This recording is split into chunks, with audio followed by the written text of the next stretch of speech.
You're on camera. Say something. Last night and night before, there was 3 women walking down the street that way. I saw them. I said, hey, you 3 women, why are y'all walking down the street that way? There's nothing down there. And they flew away. I said, oh, them was some birds.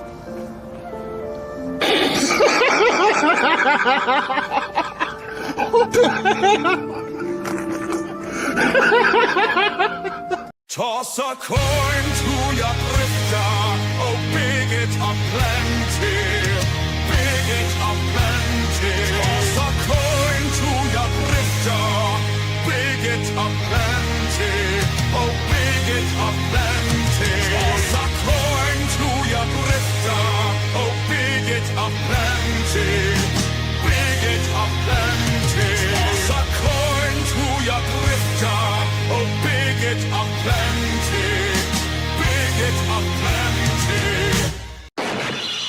You're too late, Ravage. The information's already been destroyed.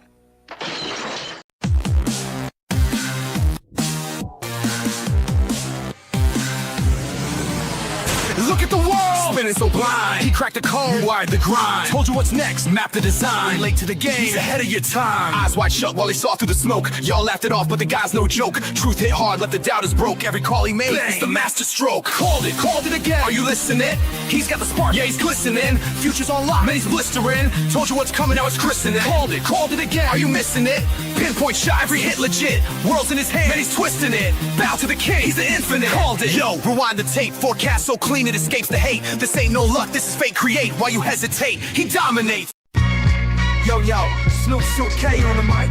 This one for all my time displaced geisha bitches. Yeah. Look, we back in the day, 16th century, Sengoku era, straight feudal energy. Samurai on the rise, Ganyo in the mix. Oda, Tokugawa fixing conflicts quick. Ninja creeping in the shadows, silent and swift. Castles fortified, loyalties to gifts. Bushido gold, honest in the heart. Blades clashing, battlefields the art. Sengoku times can be wild and crazy sizzle. Samurai life, it's the warlord fizzle. Feudal Japan in the house like a drizzle. History in the rhyme field, the ancient sizzle. Before we begin, what do you think of my totally accurate samurai attire, right? Could be Trump. Yeah. Trump. Oh yeah. Trump. Could be Trump. Yeah. Trump. Oh yeah. Trump. Could be Trump. Yeah. Trump. Oh yeah. Trump. Could be Trump. Yeah. Trump. Oh yeah. Trump. Could be Trump. Yeah. Trump. Oh yeah. Trump. Could be Trump. Yeah. Trump. Oh yeah. Trump.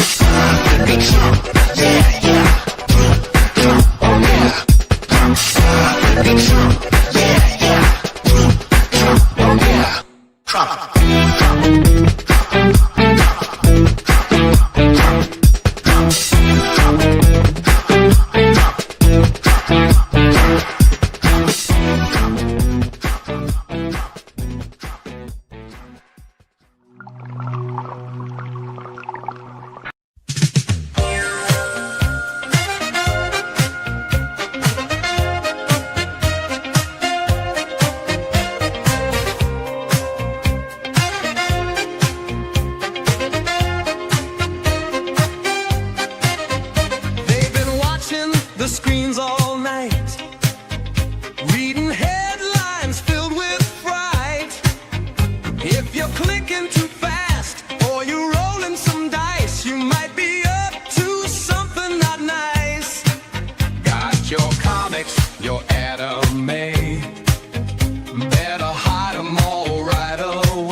Holy shit. Jesus.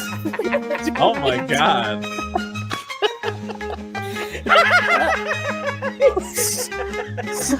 Sit around thinking the same shit.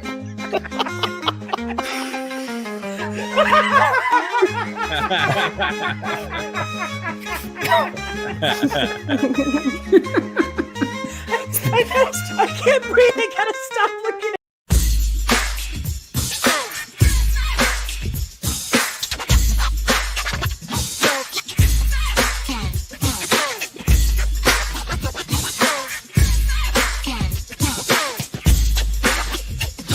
Yo, it's time to level up.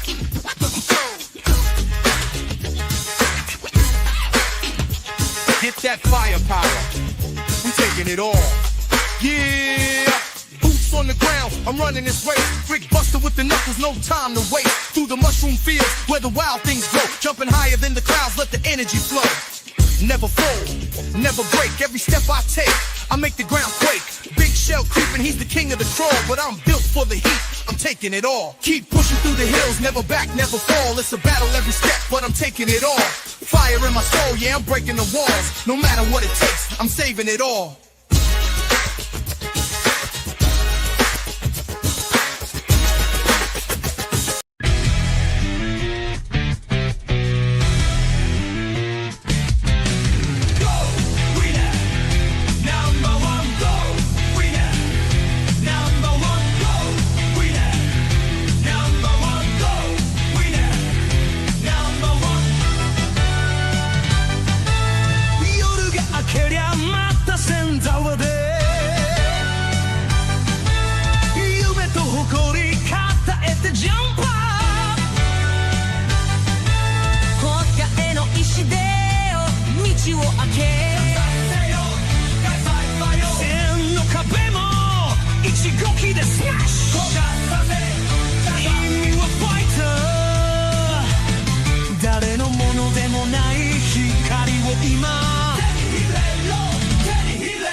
The #1 streaming Sentai. That's right. This is 01 at 8 p.m. right here on Wednesday nights, just like we said. Not a minute later, unlike usual. But here to help me celebrate this is the lovely Miss Nerdigans. Welcome aboard. Hi, Cider. Hi, Black Shirt Army. My cat is being a pain in the butt at the moment. Is that okay? Usual Wednesday. He always does this. Mhm, Today he is does. very much a Dragon Ball day. But before we get too deep into this, I do want to say, Mr. Henry Thrun, we are thinking of you and your broken rib. Hopefully that's someone who broke your rib gets what's coming to him, unless it's a family member, in which case we hope that they said sorry, and good luck on your bike. It's a terrible thing to have a broken rib, you know. It's a terrible thing. We do have RJ McReady says, I hope this entertainment takeover is better than what is seen over the last decade in this culture war. Yeah, I mean, tonight we're going to talk about Gozyuger. This is the new Super Sentai over in Japan. We're going to talk about Daima, obviously. We've got updates regarding the neat little Easter eggs that are in there. Nerdigans brought up this cool thread that goes over all of the nice callbacks to Mr. Toriyama's work in the latest chapter of Dragon Ball Super's manga. Yeah, I'm trying to find the rest of the names of the characters that they found on the wiki, and I can't find them. But I know at least a couple of them. But it's very frustrating that they didn't list them. So there's a lot to talk about, including this whole mess with GameStop versus DEI Canada. So there's also that coming up. So I hope you're comfy. And we have Meteor Advocate, Timon, the Meteor Advocate, a member of the channel. He says the sneakers were a bad idea, not even the same colors as a suit. I don't know. I don't know. I kind of like the Sentai Yeezys, I guess. They're kind of fun. It breaks up the costumes look for me. But we also have SO here, apparently a longtime viewer of the channel, and says such a random live notification. Haven't been following your content in a long time. Seeing a Tokusatsu live from you is surprising. Yeah. Well, again, we like to keep it fresh around here, but also great to know that you're getting that live notification. If you folks want to share this stream out, let your friends know that we're out here talking about this stuff. That sure would help us. Leslie's here, and she says, "Hail to all you lovely people." Good to see you too, Leslie. Good to see you too. We have member of the channel, Revuel Arvita here, saying, "Hail all." Hail to you too. And of course, Sakuramita is here, saying, "Hello, everyone." We have a member of the channel, Mr. Anime 343. He says, "Hey guys, love the Super Sentai intro. I mean, I was a Mighty Morphin Power Rangers kid in the 90s. Yep. Well, again, if you were into Power Rangers, Super Sentai is a bit higher up on the maturity scale. The visuals are still the same, but the plot-wise and the character construction's probably more in the range of a 14-year-old space as opposed to down in the 8-year-old space. So again, if you like that step up, but not a total divorce from the happy-go-lucky, everybody lives and wins at the end, that kind of thing, Super Sentai is a step up from Power Rangers. So, but without further ado, we have Dragon Ball Daima here with, Dragon Ball Super's manga with the Nito Bandito callbacks to Mr. Toriyama's work here. Yeah, so with Dragon Ball Super, this is the first chapter to come out since Toriyama's death. And the one shot is really great because we get to see the birth of Saiyaman X1 and 2, which are Trunks and Goten's superhero names. And it's oh my god, it's extremely ironic for how Trunks decides to become a hero. So basically, the chapter starts out with Goten watching an episode of the Cleaner God anime, and they're doing a live action movie of it. And it kind of is a little bit of a throwback to the Saiyaman arc, because remember, Gohan had to do a stand-in for that. Sure. For the Saiyaman movie, the Great Saiyaman movie. And Trunks goes on this museum trip, and they go into this Hall of Heroes, and this is where this is at. And one thing that was great is that you see Goku, and for Goku, and the line is here because that's in Spanish, but I gotta read this. This is so good. Obviously, you see Master Roshi's Master Mutaito. For those of you that don't remember, Mutaito is the one that taught Master Roshi the not just the command no, not the command manual. What was I thinking? Nope. The oh shit, what was it? Oh my god, it's gonna bug me. How to have a righteous mustache. Not just the righteous mustache. No, it was the ceiling move. Oh my god, I can't remember, and That's really okay. But you know what I'm talking about. Yeah. But anyways, so the thing that's great with Goku is what they say. There's this question here. I bet from one of the people here is, I bet they all got rich and famous after. And the tour guide's like, no, not at all. More than one hero lost their life during their battles. Most didn't reveal their identities, choosing to forgo fame and fortune. And you see a statue of Goku. It's Kid Goku, and there's a question mark on his face. Well, it's Kid Goku or it's Goten. It's 50-50. So it's definitely Kid Goku. Now I remember, it's the Mafuba wave. That's the one for Mutaito. It's the Mafuba wave. Okay. Because remember, it was to seal up King Piccolo, and Mutaito, if I remember correctly, he gave up his life to seal up King Piccolo by using the Mafuba. That's what it was. And then afterwards, you see Hercule, and then the tour guide says, but not all of them, of course. And then Trunks looks, and then there's Saiyaman's statue there. So it's like, yeah, both father and son are in the museum together, and their identities are unknown. I love it.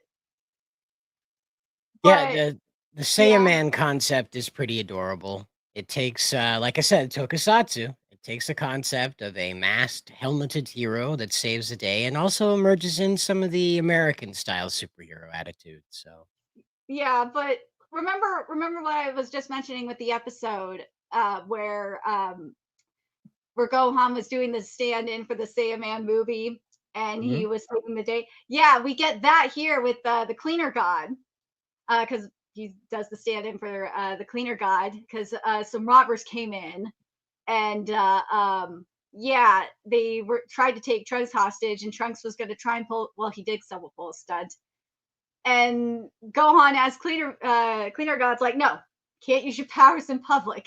And he had to give Trunks a little bit of a lesson about why not to do that and why heroes wear masks. And I thought that was so sweet.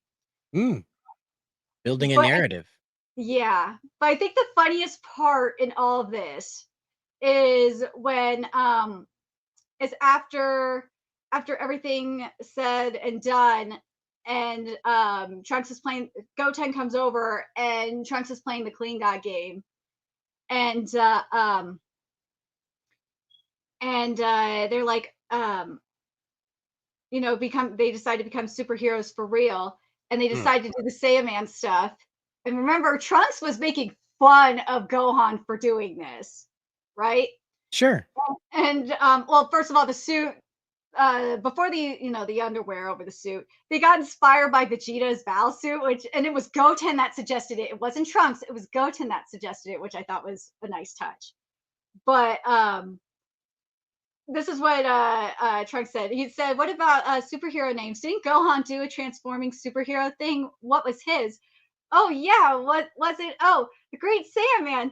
Saiyaman, huh? Nice. It's simple, but still has an air of mystery to it." And I just like I saw it. I was like, dude, Trunks hated it when Gohan came up with Saiyaman. It seems like future Trunks seems to get the shaft unless his dad is killed and the world is ruined by androids. He always turns out to be a bit of a bit less of a badass than his battle worn self, if you will. But it is interesting that he ended up. This is the parallel too that I've been waiting to bring up is that Trunks, of course, in the future setting, is a disciple of Gohan.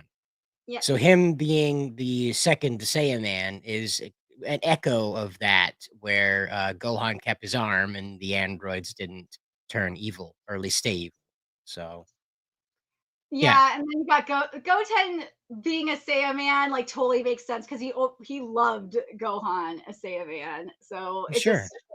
and also the villain of Clean God is like a total throwback to Lord Slug because he's trying to pollute the earth so that that they could inhabit and live on Earth, which I think is such a nice touch.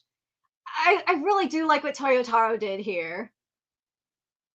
Yeah, well, and it's a smart way to echo stuff that worked in the past that just doesn't get talked about very much. Is Lord Slug canon? No, it's not. It's Yeah. Stellar. So yeah, this is another one where they're drawing in reference from things that aren't canon. One What of the they did, things that went around. the thing that's great though is they made some of the heroes from the other world tournament, which wasn't canon, they made them canon, which is Mm. a really nice touch because a lot of fans really like the other world tournament arc. So it's very interesting that they did that. Yep. Well, and we're yet to see more. Again, like we're getting a taste of it here, where they're going to weave in more and more of Toriyama's previous work, and Well, this is a preview. Well, this was keep in mind this is before the events of Superhero, and based on what we saw in this chapter, because you do see as they're coming up with the names that Vegeta is going to leave with Whis to Beerus's planet. So what it seems like is it's right when Vegeta goes to Beerus's planet to train with Goku and Broly. well, and we remember too that we got to see the Super Saiyan 4 version of Kid Goku. Speaking Oh of yeah, that, Daima. Oh, I love in it. the Daima, Yeah, um, I am so happy with it because what that gives, and you'll pull up the design in a second. I mhm. know you will. Yep, I'm So working on if, it. if you have the video of the sequence, that would be fabulous too, because I have something to say on that. It's one of those But things where I don't know if I could show the whole thing. So okay, but here's the thing with Super Saiyan 4, and this is what I said on my Patreon live reaction, which is free on my Patreon, patreon.com/Batgirl. I made it free for episode 18. So when I saw it, first thing I thought when I saw the design, and I know a lot of people have been thinking it too, it's my initial thought was like, oh, so Toriyama, he knew that the fans were pissed off about Super Saiyan God and wanted Super Saiyan 4 instead of a Super Saiyan 4 like design for God, because it does have the God eyes and eye color as well as the red hair.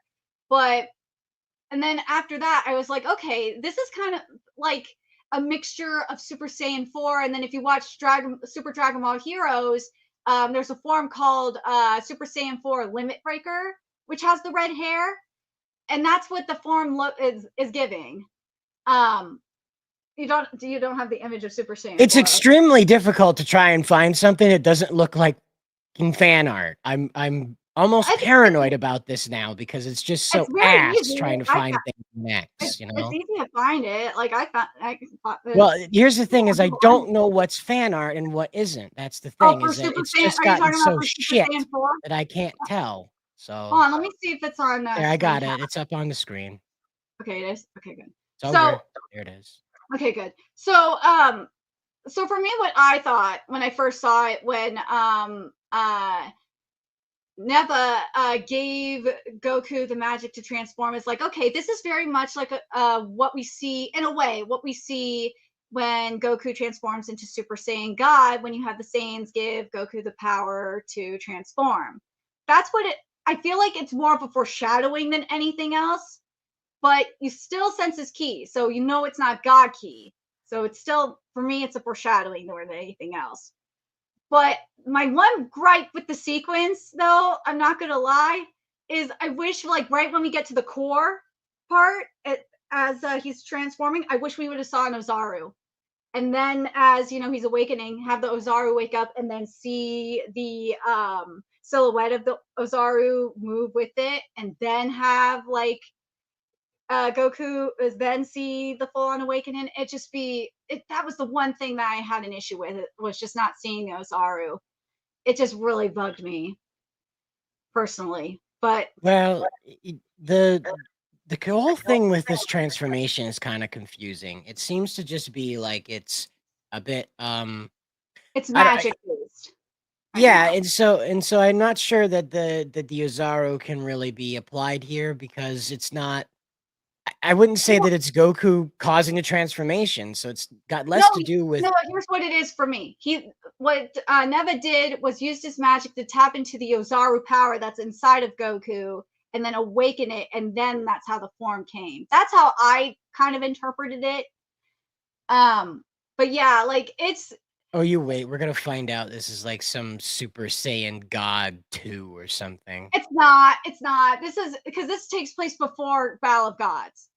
This is and they could sense Goku's ki, so it's not a god form. For me, as oh my god, as I said, it foreshadows Super Saiyan God, but because of the red eye color, because even Super Saiyan 4 Limit Breaker, Goku still has the yellow eyes. So yeah, How on earth does that work? for Super Saiyan 4 and Super Saiyan 4 Limit Breaker, they both have yellow eyes. So wait, why wouldn't Goku just use this form again when he was fighting Beerus? Because we're gonna find out why, but I think it has something to do with it being magic based, and or like I'm hoping it's just because it's limited to the demon realm or something like that. But we have to wait until episode 19 or 20 to find out. Well, this also was another thing that was annoying. Like this what is this? Oh, I felt those are vessels and veins. yeah, but I kept waiting for like the Spider-Man 2000 and whatever with Tobey Maguire music to start playing. The music, because it's like, But like really the other strange. thing, the other thing that I kind of took away from this too, and this is something that I've been theorizing for a long time, and I feel like this kind of plays into it, is in Dragon Ball Super manga, we have Ultra Ego for Vegeta. And I've been saying that the Ultra Ego form that we have is like the equivalent of Vegeta's Super Saiyan 3, and that it's like an imperfect Ultra Ego. And that the perfect Ultra Ego form would be Vegeta's equivalent to Super Saiyan 4. Now, we already, because it's very primal, obviously. So, Vegeta, we got Super Saiyan 3 in Daima.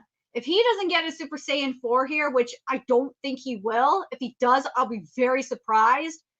If he doesn't, that will kind of prove my point. I feel like it will prove my point.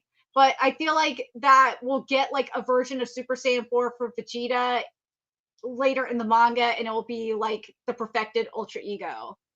That's what I think is going to go down with Vegeta. I'm With not sure Goku- that they can. Well, I just want to say that I'm not sure they can push him any further, because if With they push him any Vegeta? further, he's going to want to try and fight Beerus in the proper timeline of this. Well, So with Vegeta, it seems like they're propping him up to beat because he is using Ultra Ego, which is the powers of destruction, essentially. Mhm. It feels like that they're kind of preparing Vegeta to become the next god of destruction. That's what it feels like. So that's fine if they do that. Goku can't have the power because of Goku's nature and because he has Ultra Instinct, which is pure. He wouldn't be able to achieve the form that Vegeta has. Because Vegeta is because of his nature, yeah, Goku cannot have Ultra Ego. No. That's just how they are going to split them up, try and explain what happens to them. One of the things that always was a problem with Dragon Ball is the power creep. Is that, eventually you have to cap Goku and Vegeta, and every time they've tried to, they immediately break that. So this is the way to ultimately cap them, is that one of them becomes a god of destruction, the other one becomes an angel, and that's right, that's And what then you Whis have is, right? Gohan An become a angel? beast. Yeah, a little bit, probably, or at least representative of it. And of course, Well, Piccolo Gohan will is be Super the Saiyan beast, technically, for right, Gohan. but in the hierarchy of how the universe works is what I'm talking about. Is that Yeah. like they'll be capped, is that there is literally no power level higher for them to obtain.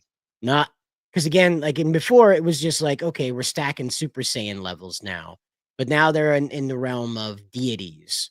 And there's no higher left to go now that they've become gods of destruction and a god and an angel. Well, they still So have to be able to beat Frieza, Black Frieza, and yeah, that's why I'm like, for Vegeta, he's gonna have to reach like a. That's why I'm hoping I'm right in that Ultra Ego we saw was an imperfect Ultra Ego because he got his ass whooped by Black Frieza, and he'll need a perfect Ultra Ego to like beat Frieza, and he needs. GT is not canon, whether you like it or not. It is not. It is not canon. You can kind of enjoy. sorta is, but not exact. No, it's not. Toriyama did not write GT. It's not canon. Well, that's what I mean, is that through this and a couple of other things with Super, they've been slowly weaving in stuff from Yeah, GT into this. Toriyama. Well, yeah, Toriyama or not Toriyama. I'm sorry. Yoku did confirm that that Daima, in a sense, is basically Toriyama's answer to GT. There we go. That's the right wording. And I personally, I like what we're getting. I do. I wish there was a little bit more going on. I like that it's not straight up Goku time, thank God, because that would have been really horrible. Well, I I mean, it is now. It is now Goku time. Well, we'll see what happens with Vegeta. We don't know. I just If don't think they Vegeta, can level him up anymore well, unless they're not gonna here. They can't rewrite. level Goku up anymore here. That's the maximum potential. Is this? And Well, that's I until Beer shows up.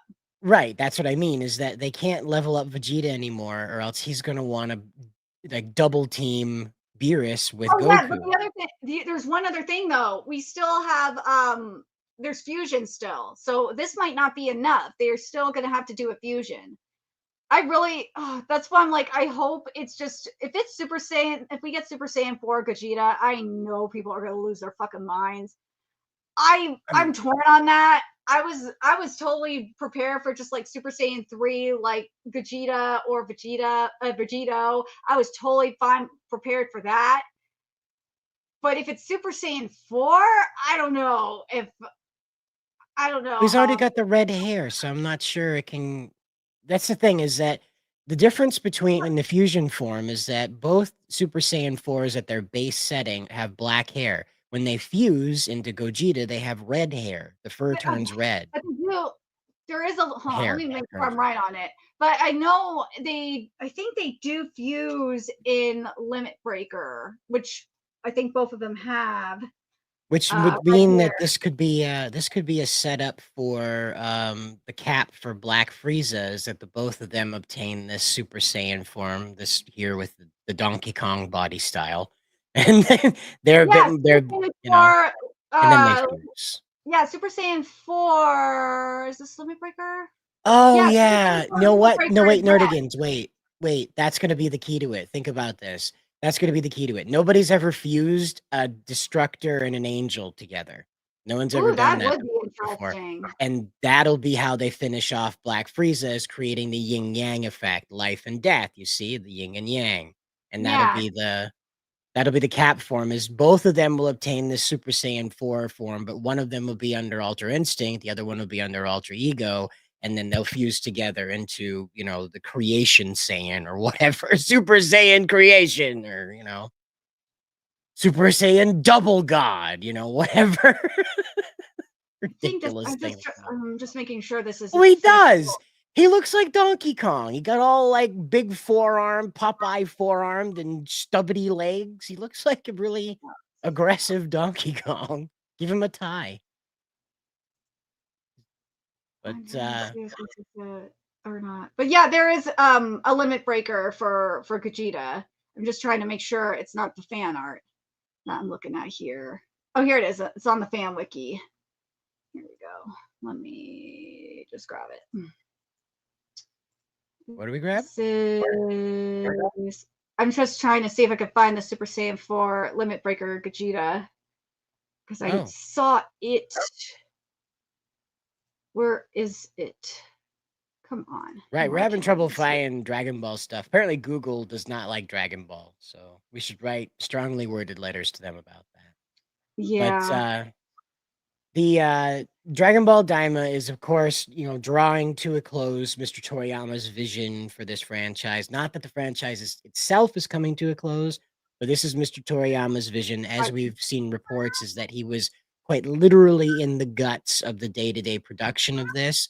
So this is not something that he wrote a script and then tossed it out into the wind, and then whoever picked it Yeah, up he and was did what they fully want. involved. He was good. He was Exactly. only going to do the minimum originally, but he was like he's fully involved in the story. Sure. And that's how, this should be treated. So yes, if you don't like this form, I'm sorry, it is real. It's the one-to-one of what Mr. Toriyama wanted to see brought out here. As Nerdigans told us, he was in there every day working on this. So everything you see here is at least 90% Toriyama, if not 100% Toriyama. So and that could have some middling effects. Some people might not like that. Some people might really appreciate it. But there's also did you find that? We I'm okay to trying move to on? find it. It's really fucking frustrating to tell which was fan art, which is not. You Oh see? god. You see? Yeah, I see what you they're mean. they're either getting good or the animation style is getting bad. One or the other. I can't tell. But we do have information on a revival Gundam series, as we're cruising around looking at Gogetas and All that. Yeah, Vegetos. just go ahead. We have Gundam's big comeback. This was PS Vita's hidden gem, revived for the Switch. This is, of course, the Ye Olde Gundam Seed Battle Destiny from 2012. It was released just for the PlayStation Vita in Japan, but of course, because of Seed's what is this, the third time this has been brought up and went big? For the life of me, I don't know what people in Japan like about Gundam Seed. I find it to be like even more than Gundam Wing, it's the most boy band of the Gundam series. Kira is practically Jesus Christ in a Gundam suit anyway, and it's very Gundam Jesus is what you could call him. It's very annoying. So I don't know. It's one of those things where the U.S. and Japan differ. Like I found out recently that Sonic Frontiers is a massive success in Japan. You could not tell me that, okay? 2 months ago, someone could not have walked up and told me that. I had to watch several videos from Japanese YouTubers explaining the finer points of that. And it's once again, this Gundam Seed thing is another, difference. But Battle Destiny will be returning on May 22nd of this year. If this is your prerogative to return to the ye olde times, it will be remastered and re-released. So, and available in the American market, I believe it says. So, it's well, look, Ghost friend, Ghost 5410. It's not that Sonic Frontiers is god awful. It's that it divorces itself of what made Sonic Sonic. Throughout the whole game, his friends are depressed. They're talking about like gotta get away from him. At the end of it, when you set them all free, each one of them say, like, I gotta go live my life now, Sonic. I got better things to do than hang out with your crazy ass.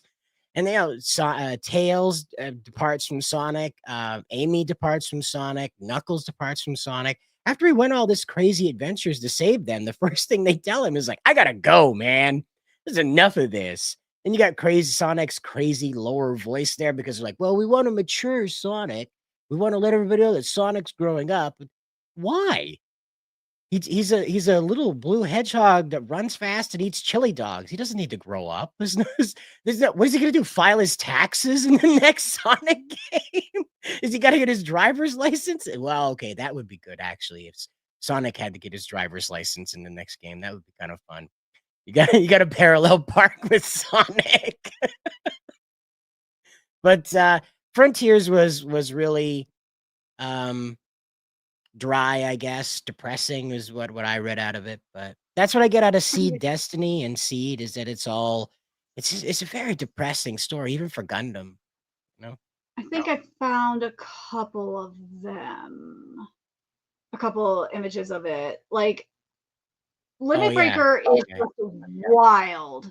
It is beautiful though, but the animes is ugly. But like it's really really cool. That's a bad angle. Hold on, let me see if I can find a better. This one's good right here. This one shows it. This is good. There's also Vegito. Let me see if I could grab a Vegito real This quick. is from the video game, right? That's from the promotional anime, I think. But there's a Vegito one too. Dragon Here it Ball is. I think Hero that's- S? Is that it? Or Dragon Ball Yeah. Heroes? Here we go. Let's see if this is it.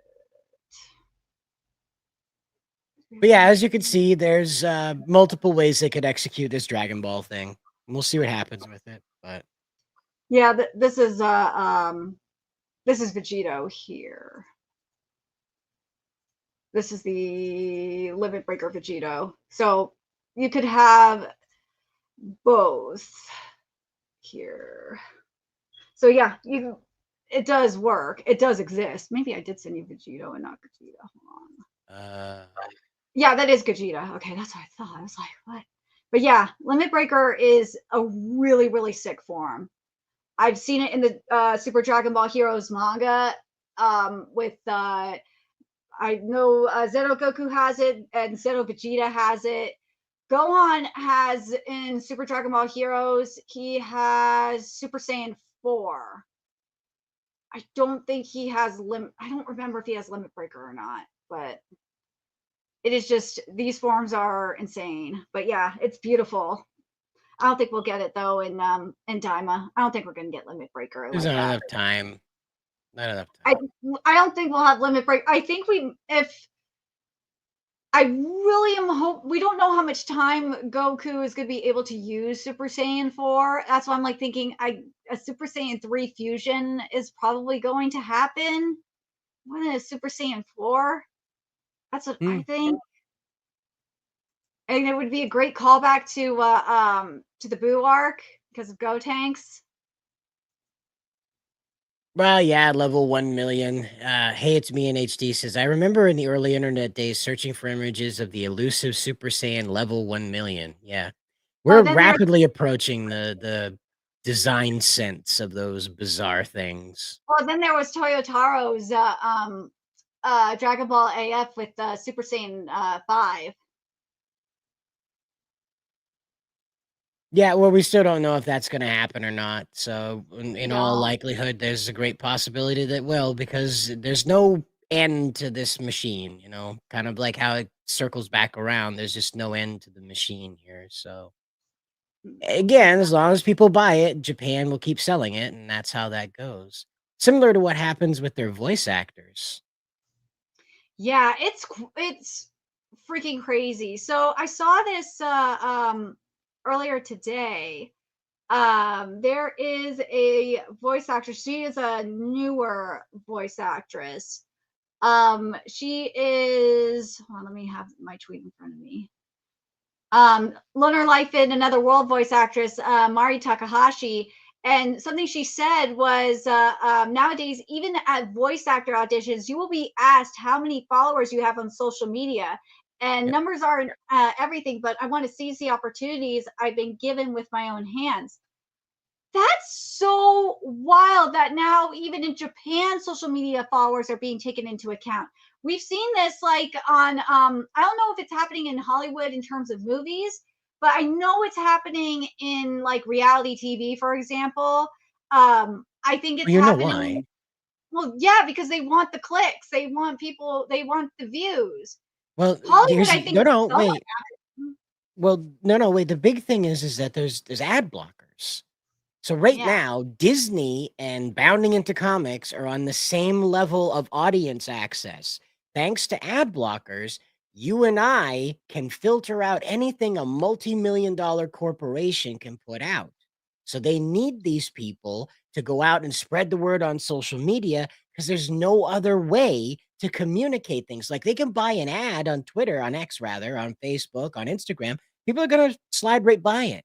They've got to pay an influencer to have that kind of reach now that an ad on the side of a bus used to get them, right? yeah, However, if you just pay some Joe Blow or Jane Blow, if you will, pardon the pun, one of those yoga gals on Instagram to talk about your product, well, again, they're going to skip right by it. It's got to come from a trusted source. And so that's why they're asking the actresses and actors how many followers they have, because that will tilt the scale on if they get the job or not. Because what do you know? When you cast someone with a big following behind them and then they go out and say, hey, I'm actually part of this, here's the role I play, people take an interest. And that's how it is now. it's really sad that it's becoming now social media follower based more than talent based. I mean, you know what I'm thinking about now? Look at Hollywood and why they are casting more celebrities for voice acting roles instead of actual voice actors. This is how you get Chris Pratt playing Mario and Garfield. Right. And this is, what Ghost brings up here is he says that this is the boomer mindset that ignores how botted the social media is. And Yep. that's, the big takeaway here is that there's no way to get an accurate read on how many human eyes are seeing the product that's on screen from whoever is sharing it. So, Exactly. yeah, and again, we don't know what will kind of mutate out of this, because again, there's another anime that talked about AI controlling media, and that was Carol and Tuesday. Do you remember that Yep. one? Yep. Carol and Tuesday was by the same guy that did Cowboy Bebop. There's another one that was a music-driven show, very well done, very well I love animated. Carol and Tuesday. It's so beautiful.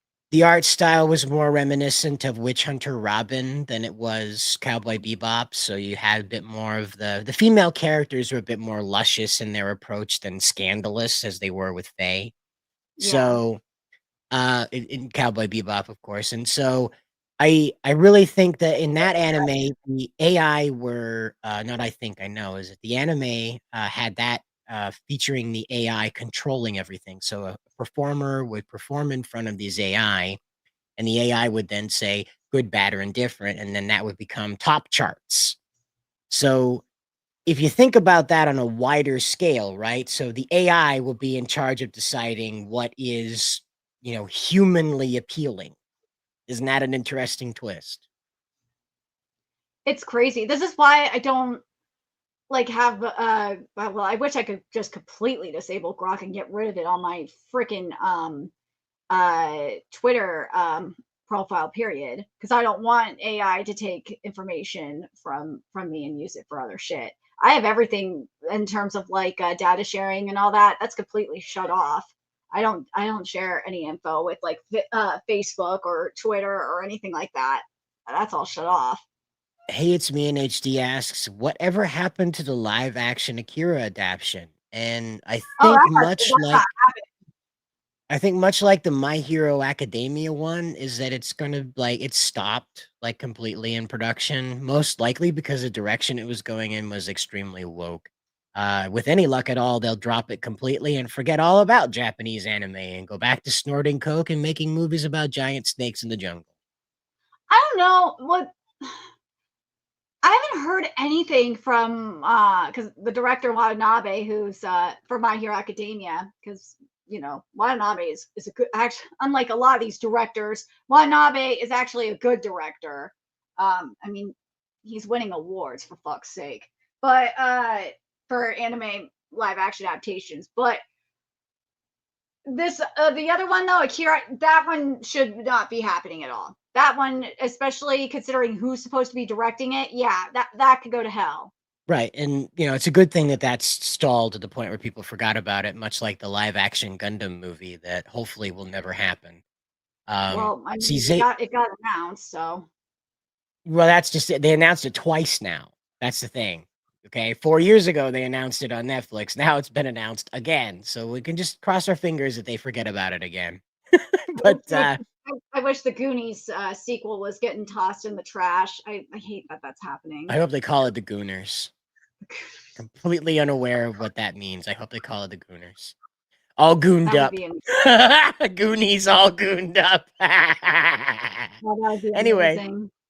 we have Xavier Pierce here, and he says technology is also making people lazier and dumber too. Oh Now, my god, it what I is. what I want to point out is that like that's a very solid point because people use the AI to make decisions for them rather than back it up. But I also want to point out that a lot of people who thought that the radio, when the radio showed up, that was going to stop people from reading. When the television showed up, that was going to stop people from conversing with one another. Of course, the internet proved that. The internet was the ultimate evolution of that fear. But of course, when the internet showed up, it would be the end of libraries. It would be the end. Of course, it was. But this again was the big fear, is that the erosion of what is sacred about human knowledge would be defiled by technological advancement. I think it's And like ironic though with the internet Mhm. because you have the largest database at your fingertips and people are just not using it.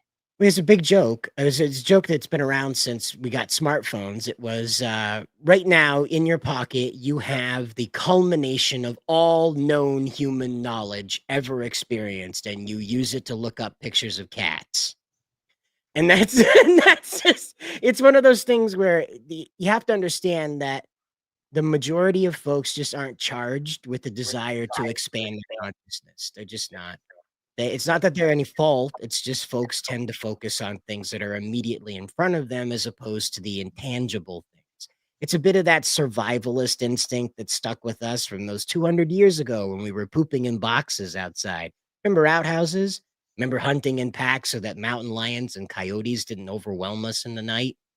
That's that we're only about 200 years back from that, fellas, and that little glowing rectangle full of cat pictures in our pocket kind of betrays the animal that we still are. So when you say that making people lazier and dumber, I'm kind of sure that would have happened anyway. Any convenience would have caused it because, like I said, people are focused on the immediate rather than the purposeful, I guess, would be the better way to put it. Come on, Cider. Don't you want to see Akira motorcycle slide adapted for like the millionth time? No. Yeah, like the black, overweight, bald, lesbian oh god, Kaneda. That would be great. The one from that interstellar, intergalactic game there where there was a ripoff of the 80s front to back. That Yeah. one doing the Akira slide because they're not going to put an Asian man in there. They don't know what those are. They've never seen an Asian man before, I so mean, they they're can't putting put a him in a black leading woman. role. They're putting a black woman in the American live action adaptation of Kakiguri called Beth. Right. Like this is the funniest thing is that when I showed you guys that preview, the thumbnail for this stream, Jacob was like, my character looks like he's racist against black people and Asian people. And I was like, there's no right way to do it because we have a member of our cast who's not Japanese by any, metric, right? There's no mistaking it. We're not Japanese either. But more importantly, out of a Japanese cast, there's nobody with Jacob's skin tone. And so you have to replace that. And then I was like, oh God, those people who got mad about race swapping Deku are going to show up with snipers outside my house and kill me for this. And I was like, the only thing I could do is just try to make it obvious. So I gave him Asian hands. So it was obvious that I had to do this with a cast member because it would fit our aesthetic and our team. Not that I was deliberately trying to erase this Asian man from being part of the production. It was such a tightrope and it didn't need to be. But that's the state of it right now with all this adaptation fever is that, the Guillermo del Toro direct live action Gundam series, to direct one, it sounds like a good idea, right? It sounds like a good idea. But the problem is, right, at the end of the day, is that the Gundam does not look good in real life. Okay. Yes, the statues are pretty amazing. Now imagine that doing backflips, though. The brain doesn't like that. Whatever concept you have of that in your mind, it doesn't look right in real D. It's still 3D-ish in your brain. I know it is because that's the only thing that makes sense. A machine that size moving like that is just no. Physics does not like that at all. That's why the big old Guillermo del Toro Jaegers were all diesel-powered, mountains that were walking through the ocean very slowly, And that because when your brain tries to, when the real deal live action stuff comes in, your brain says, I know what this looks like. I'm being told. Superheroes get away with it because they break the physics. The real robot genre is trying to explain the physics to you. And I don't think it's ever a good idea to do a live action anime. It just doesn't work. Some of them will, like Yu Yu Hakusho has some good parts of it, but there's just no Kingdom beating the Hearts. anime. Well, Kingdom Hearts, Golden Kamuy works. What's the other? Bleach, for the most part, work. But you had the actual creators of the series on set writing the script. It depends on who, and you also had a really good director and script writer too. Watanabe is a fantastic, Watanabe is a great director, and the script writer is the writer for a lot of the really good One Piece anime films, including Code Red, or is that why I say Code Red? Film Red. So yeah, so it all depends. It is just that thing though with the human mind where it just doesn't accept that, because G Savior was an excellent example of that. Is that the costumes were cheap, the lighting was cheap, the CGI effects were cheap.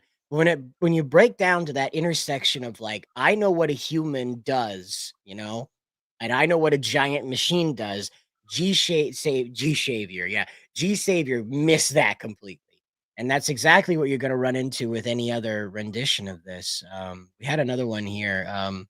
Leslie says, Gundam IRL would look like Transformers. Now, I just want to make sure I get this right the first time.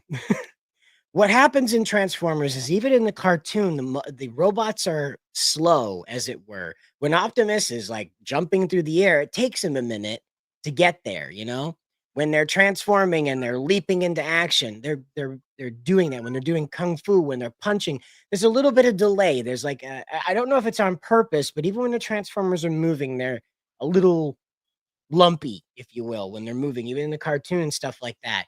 The Gundam is an 18-meter tall ninja that's doing kick flips and all that. So you remember that ninja transformer?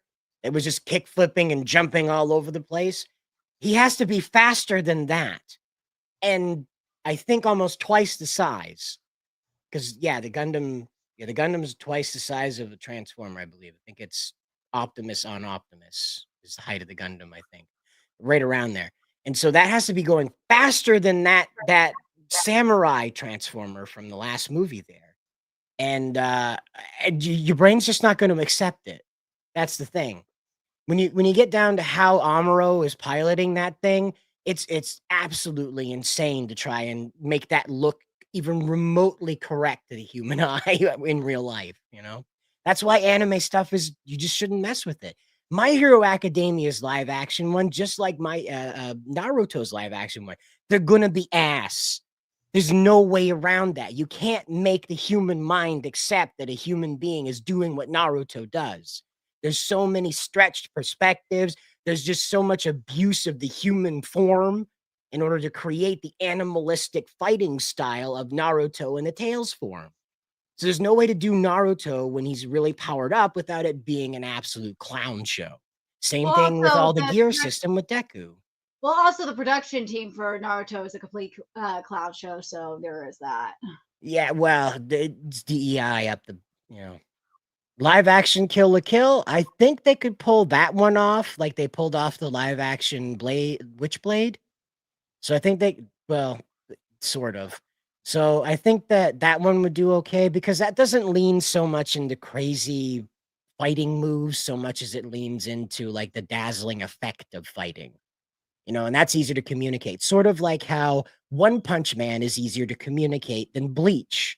Because One Punch Man is showing you just overwhelming power and how the environment or a foe reacts to that. So that's easier to communicate than Bleach with the swords and the power-ups and the demon summoning and the swords that turn into demons and just all the rule breaking it has to do just to get across the visual barrier of what's happening, you know?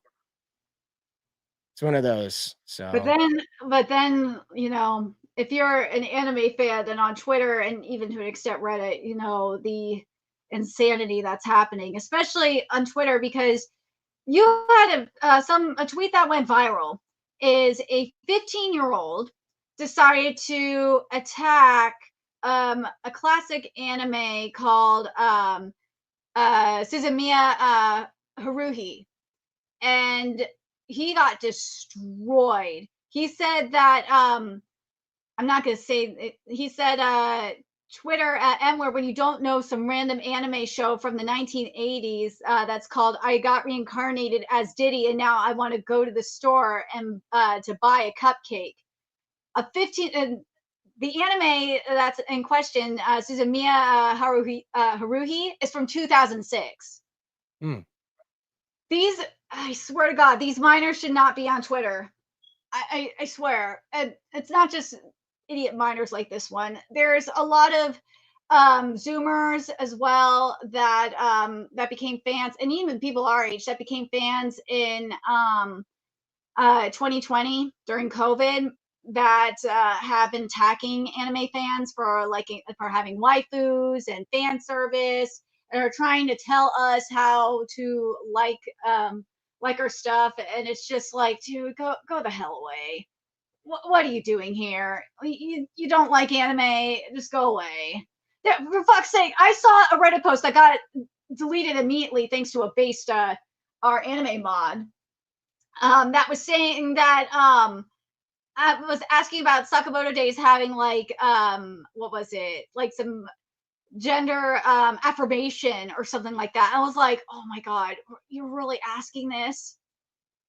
And it was over a joke saying that, oh, there wasn't there like any gender affirmation care or something in Sakamoto Days because of the time or blah blah blah. It's like, why are you doing this? Go away.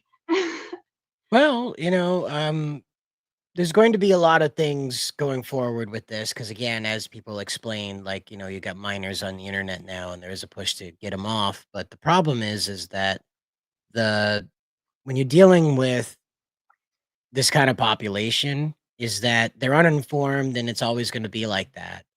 When we were coming up, we were uninformed about the stuff that came before us. It took us several years to get beyond the Toonami stuff, to get beyond the stuff that was at Suncoast, the stuff that was bootlegged at the conventions, stuff that Yeah. was dubbed in somebody's basement, Yeah. that it took us a while to get beyond that and find out that, wow, there is like this wide open, huge market here that isn't just the stuff that made it to my sphere of access. And a lot of these kids, again, are trapped on Crunchyroll. They're trapped on their favorite internet, their favorite YouTube anime commentator, you know, Well, like it's mainly TikTok now. TikTok. These they're watching anime through memes, through TikTok edits. I swear TikTok is Yep. is the worst thing to ever come onto the internet. I wonder how they're going to handle this. Yeah, so I know so many people are happy about this that G Kids and Crunchyroll, you are losing so bad because G Kids acquired the license to the Hatsune Miku movie, and it's coming on April 11th. I really hope that G Kids is going to handle this better and give, especially considering how popular Miku is. Like they need to have like more screen times and a longer theatrical run, because I've seen it to where there's only like 2 showings for like 2 days, and it's like nah. If you're gonna do a Hatsune Miku movie, you got to have like more show times, and you got to have it go for like at least go for a week or something. You need to give the people more time to see it.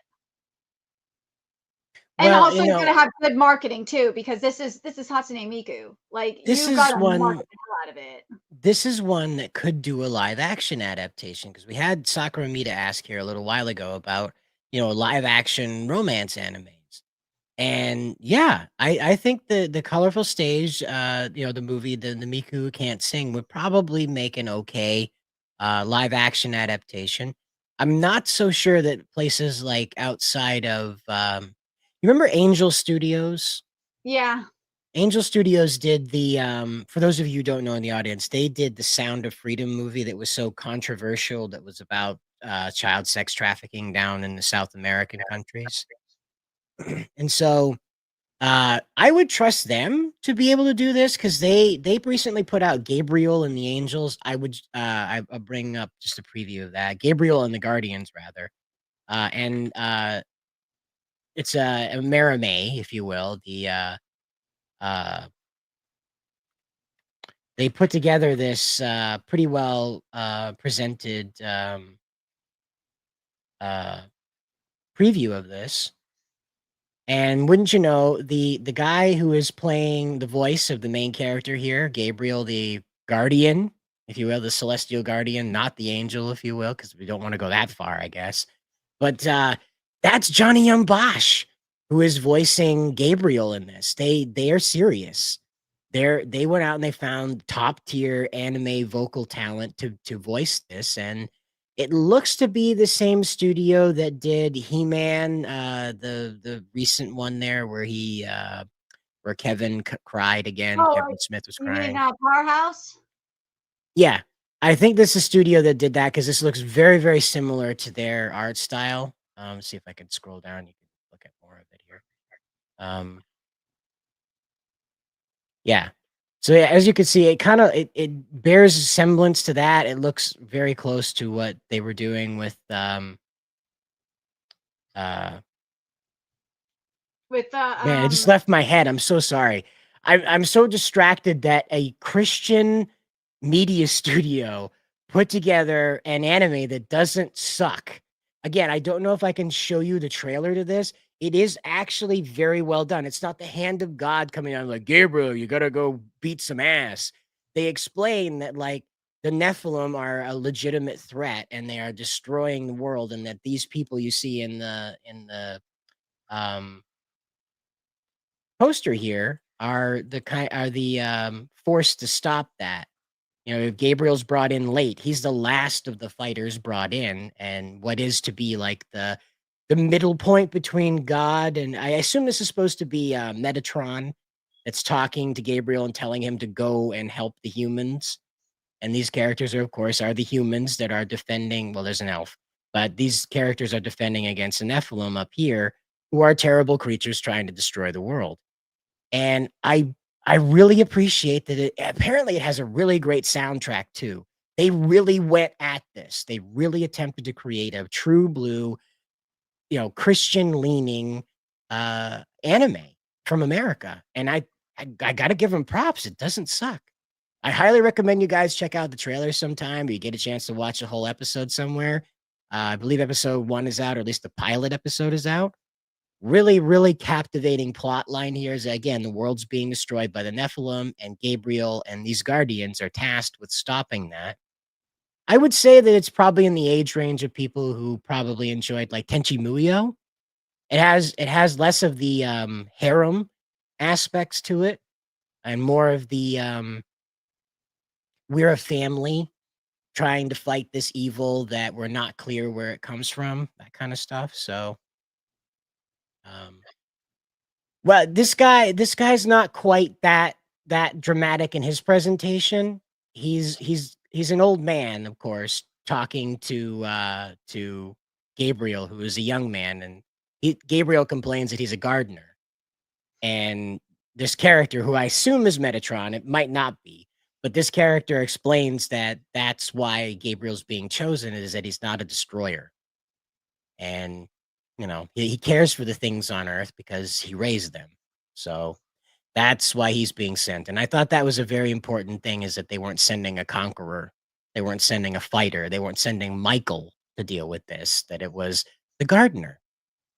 It's a nice touch. And this is, again, by the way, it has a manga out that explains how the world of Gabriel came to be. So before Gabriel joins the fight, before the anime starts, this is episode 0, is what the manga is discussing. And a lot of the people who reviewed that said that at times they forgot it didn't come from Japan, that it really did its hard work to fit in with the shonen, like the older end of shonen. It's not in the seinen yet, but it's at the older end of shonen, and pretty well executed for an American anime, is what I keep hearing. So I do recommend it, you guys, to go out there and check it out. But yeah, he's supposed to be above the archangels. Well, again, so Metatron isn't necessarily God. He's a voice of God. And so while he's that intermediate force, you can show him as an old man, kind of like how Master Roshi goes from being an old man to a major badass in a few seconds. I imagine that's kind of how that works. If you remember Torin from Gozyuger, the other dinosaur Super Sentai, he had that ability that he could just go from dawdling old bird man to intense badass in like 2 seconds. So yeah. But yeah, I think this is a good idea. Johnny Young Bosch is good people. Yep. And so I was really surprised to see him credited here. Not that, he's not a talent that would want to be involved in this. It's just, I didn't expect a Christian studio to care that much about an anime to go out and find world-class, top-tier voice acting talent to do this, and not just some nice folks around the studio that have compelling voices, You think they would have gone after Vic Mignogna too? I see. I think Vic vexes them because he sounds gay.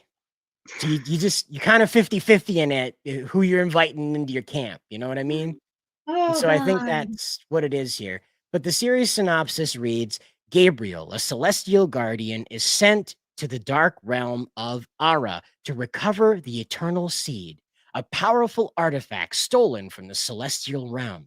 As he embarks on his mission, he joins forces with Nock, a giant hunter, not a giant hunter, but a hunter of giants, if you will, seeking redemption, and Nemaya, a mysterious alchemic princess. Together, they face treacherous lands, ancient evils, and secrets that could reshape their destinies. In a battle between light and chaos, they must find the strength to restore order before it's too late. And yeah, there's Johnny Young Bosch right there. There's Christina Valens and Matt Lanter. So he's part of that. You got that guy and that lady, and there's a person without a picture there, so it's good.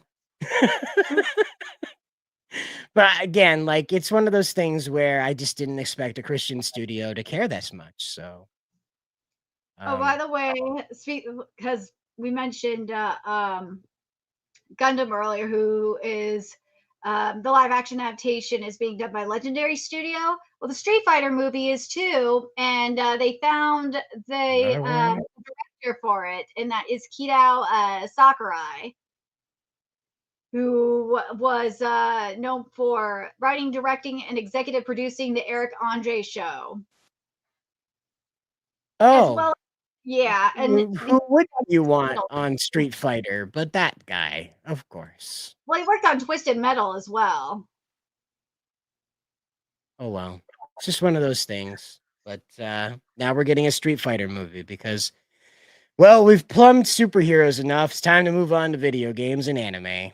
So, joy. Well, I mean, they did Twisted. We already were getting Twisted Metal anyway, so. Kenneth Rodriguez, Kenneth Renz Domingo, rather. My apologies, reading too fast. Kenneth Renz Domingo says, Christina Valenzuela, that lady, Venezuela, aka Christina V. Oh, I'm not Christina V sure. is a big name. Is what? She's a big name in English voice acting. Okay, so I didn't know that. So now you got two heavy hitters involved in this so far. So that's cool. That's a good idea. An Evangelion crossover would be interesting. Well, again, we'll see. Right now, they're busy with doing what is it? Oh yeah, the new Gundam series with that really queer name that nobody can pronounce. But I'm sure they'll give us a real name soon enough. But that's the one where they got like the zombie Gundam that Char is piloting. Zombie Char is piloting. It's a little too much for me. I think I think Anno put too much Evangelion into this, but we'll wait and find out. It could just be the visuals are Eva to the max, and the spirit of the story isn't so Eva-esque, you know? I think that's what he was trying to go for. That's based on what we talked about last week. Is that remember what he said? He said that he wasn't trying to step on the established Gundam lore's toes. That he was just building a house next to it. That's what it seemed like based off of that. That's what it seemed like, is that he was going to do more of like an Evangelion's take on Gundam. Right, and that's a problem. So it's one of those things where like the organic elements that were meant to be humanizing about the Avas look very strange on the Gundam that apply more airplane design sensibilities to their armor and its shape, whereas the Ava again like leans into like human dimensions, organic shape, and so it's one of those things. I would like to see what happens if like the guy that got behind Big O got a hold of Gundam and we got to see what a Oh, Gundam that with would be those huge very piston arms would be interesting. like, you know? That'd Yeah. be very interesting. I also like the soundtrack of Big O, and I think that they really need to go back to that and like dig that guy up and get him to working on this. And speaking of digging a guy up, we got Jacob here. Hi. Yes, I'm here to save the show. Please be calm. I'm here now. We can single handedly rise this from the Phoenix like some kind of monster rancher, Zio Ranger thing. I don't know. I just got here. I have no idea Yep. what's going on. Well, we've got great news. We're getting a Street Fighter movie, and it's directed by the guy that worked on the Eric Andre show. Oh, so that means it's gonna suck ass. Oh yeah. Oh yeah. Yeah, and it's not even going to be funny a about it two-pack either. of ass, not even just regular ass. A 2-pack, a deluxe pack of ass. It's probably Now, going to be Nerdy- worse than the 90s Street Fighter movies, huh? Tacitus Jones here. It's I about forgot time Jacob Nerdigans. arrived. Nerdigans doesn't Nerdigans wasn't here for when we did our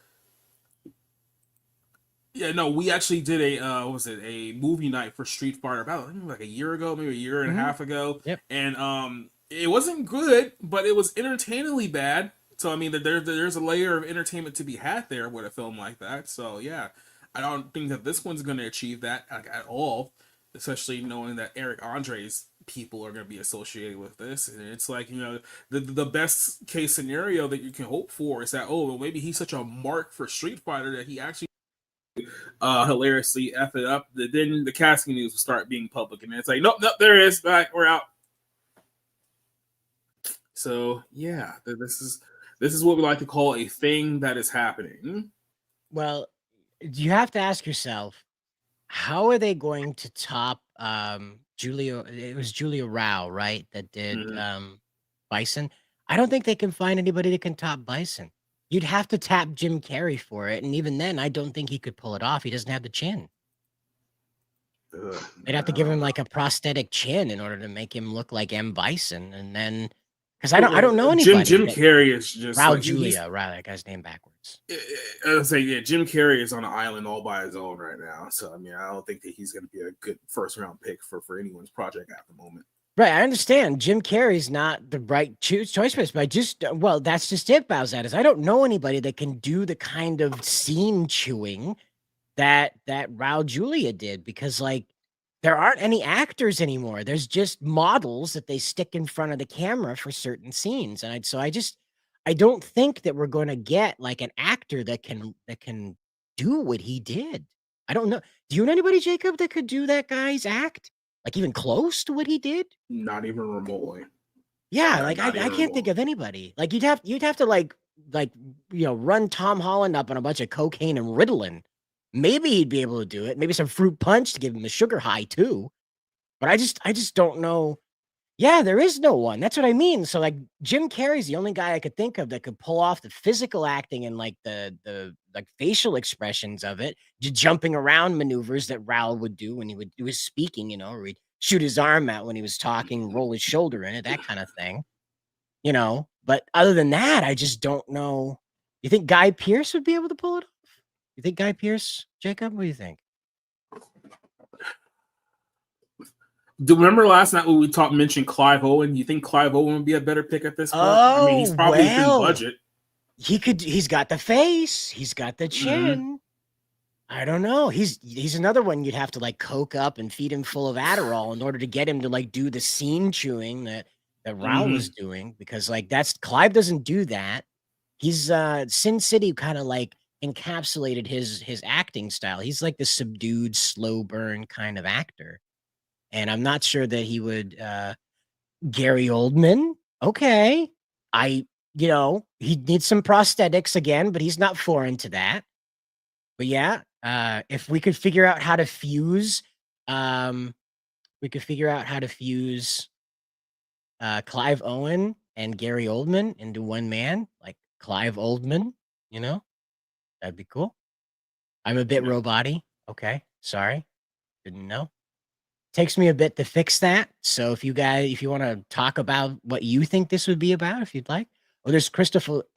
No, you can talk about this one right here while I do this one, right? You can definitely tear this. The answer I would have is absolutely not. So you got this one, the makeout movie from last night. I'm gonna fix my audio, guys. I'll be back. Don't worry, guys. Well, Cider works on his audio issues. I got a treat for you guys here, because who here remembers last week when we were talking about that G20 movie, that Viola Davis, 60-year-old black woman, female empowerment, strong 60-year-old Mima can kick butt like all the other men can kick butt. You remember that movie? It was bad, and we found out it was a real legitimate movie. It wasn't a rib. It wasn't a joke. It was a real movie that's coming out in a couple of months. Well, have you guys heard of a little actress called Daisy Ridley? You may have known her from such things as Star Wars and literally nothing else, because that's about pretty much where all her career has gone down to now. It's just being Rey from Star Wars. She has tried to do other movies, and they have also managed to suck a two-pack of ass as well. So now she's doing a new movie that some of you guys may not even know. It's coming out this Friday. This is a film that is coming out this weekend. You can see it this Friday, depending on where you're at. It's probably a limited release somewhere, but somewhere in your city is playing this movie. It is called Cleaner. Now, what is Cleaner? What is the theme of this movie about? The best way that I can describe this to you people is that think of Die Hard, and think of Die Hard with Daisy Ridley, because that's basically, it's a Die Hard ripoff, like to the T. But let me play you guys just a little bit of this trailer for more female-led superhero movies. And I got a little article I want to show to you guys too that kind of correlates to how we probably should have learned this lesson like 6 years ago, yet we're still here. So here's the trailer for Cleaner, the Daisy Ridley action epic, coming out in theaters like 2 days from now. 2 days. Here we go. Before we get started here, yes, that is Daisy Ridley boy haircut. That is boy haircut daily. I don't know why you needed the boy haircut in this movie. I don't know if that was like a necessary choice for the character, but yeah. Well, is this better, by the way? Yeah, that's better. So the reason being is that they, like I said last night, is that this script was originally meant for a man. But you'll see. Go ahead. You'll see how this was like very abruptly adjusted for a woman. Oh yeah, here we go. Or you might have just been 1000% right, and I don't even know if you realize how right you are. Did you catch the name of Daisy's character? Yes, it's Joey. Joey, right? Yes. You don't know too many Josephines in 2025 now, do you? Yeah. Not too many JoJos around here these days. Or Joannas, right? You don't know too many Joannas in 2025 now, do you? No. Nope. Not at all. But here we go. Again, for a minute there. It's like, yeah, it was going to rewind just for a second. Like, again, you call them, ma'am. Right.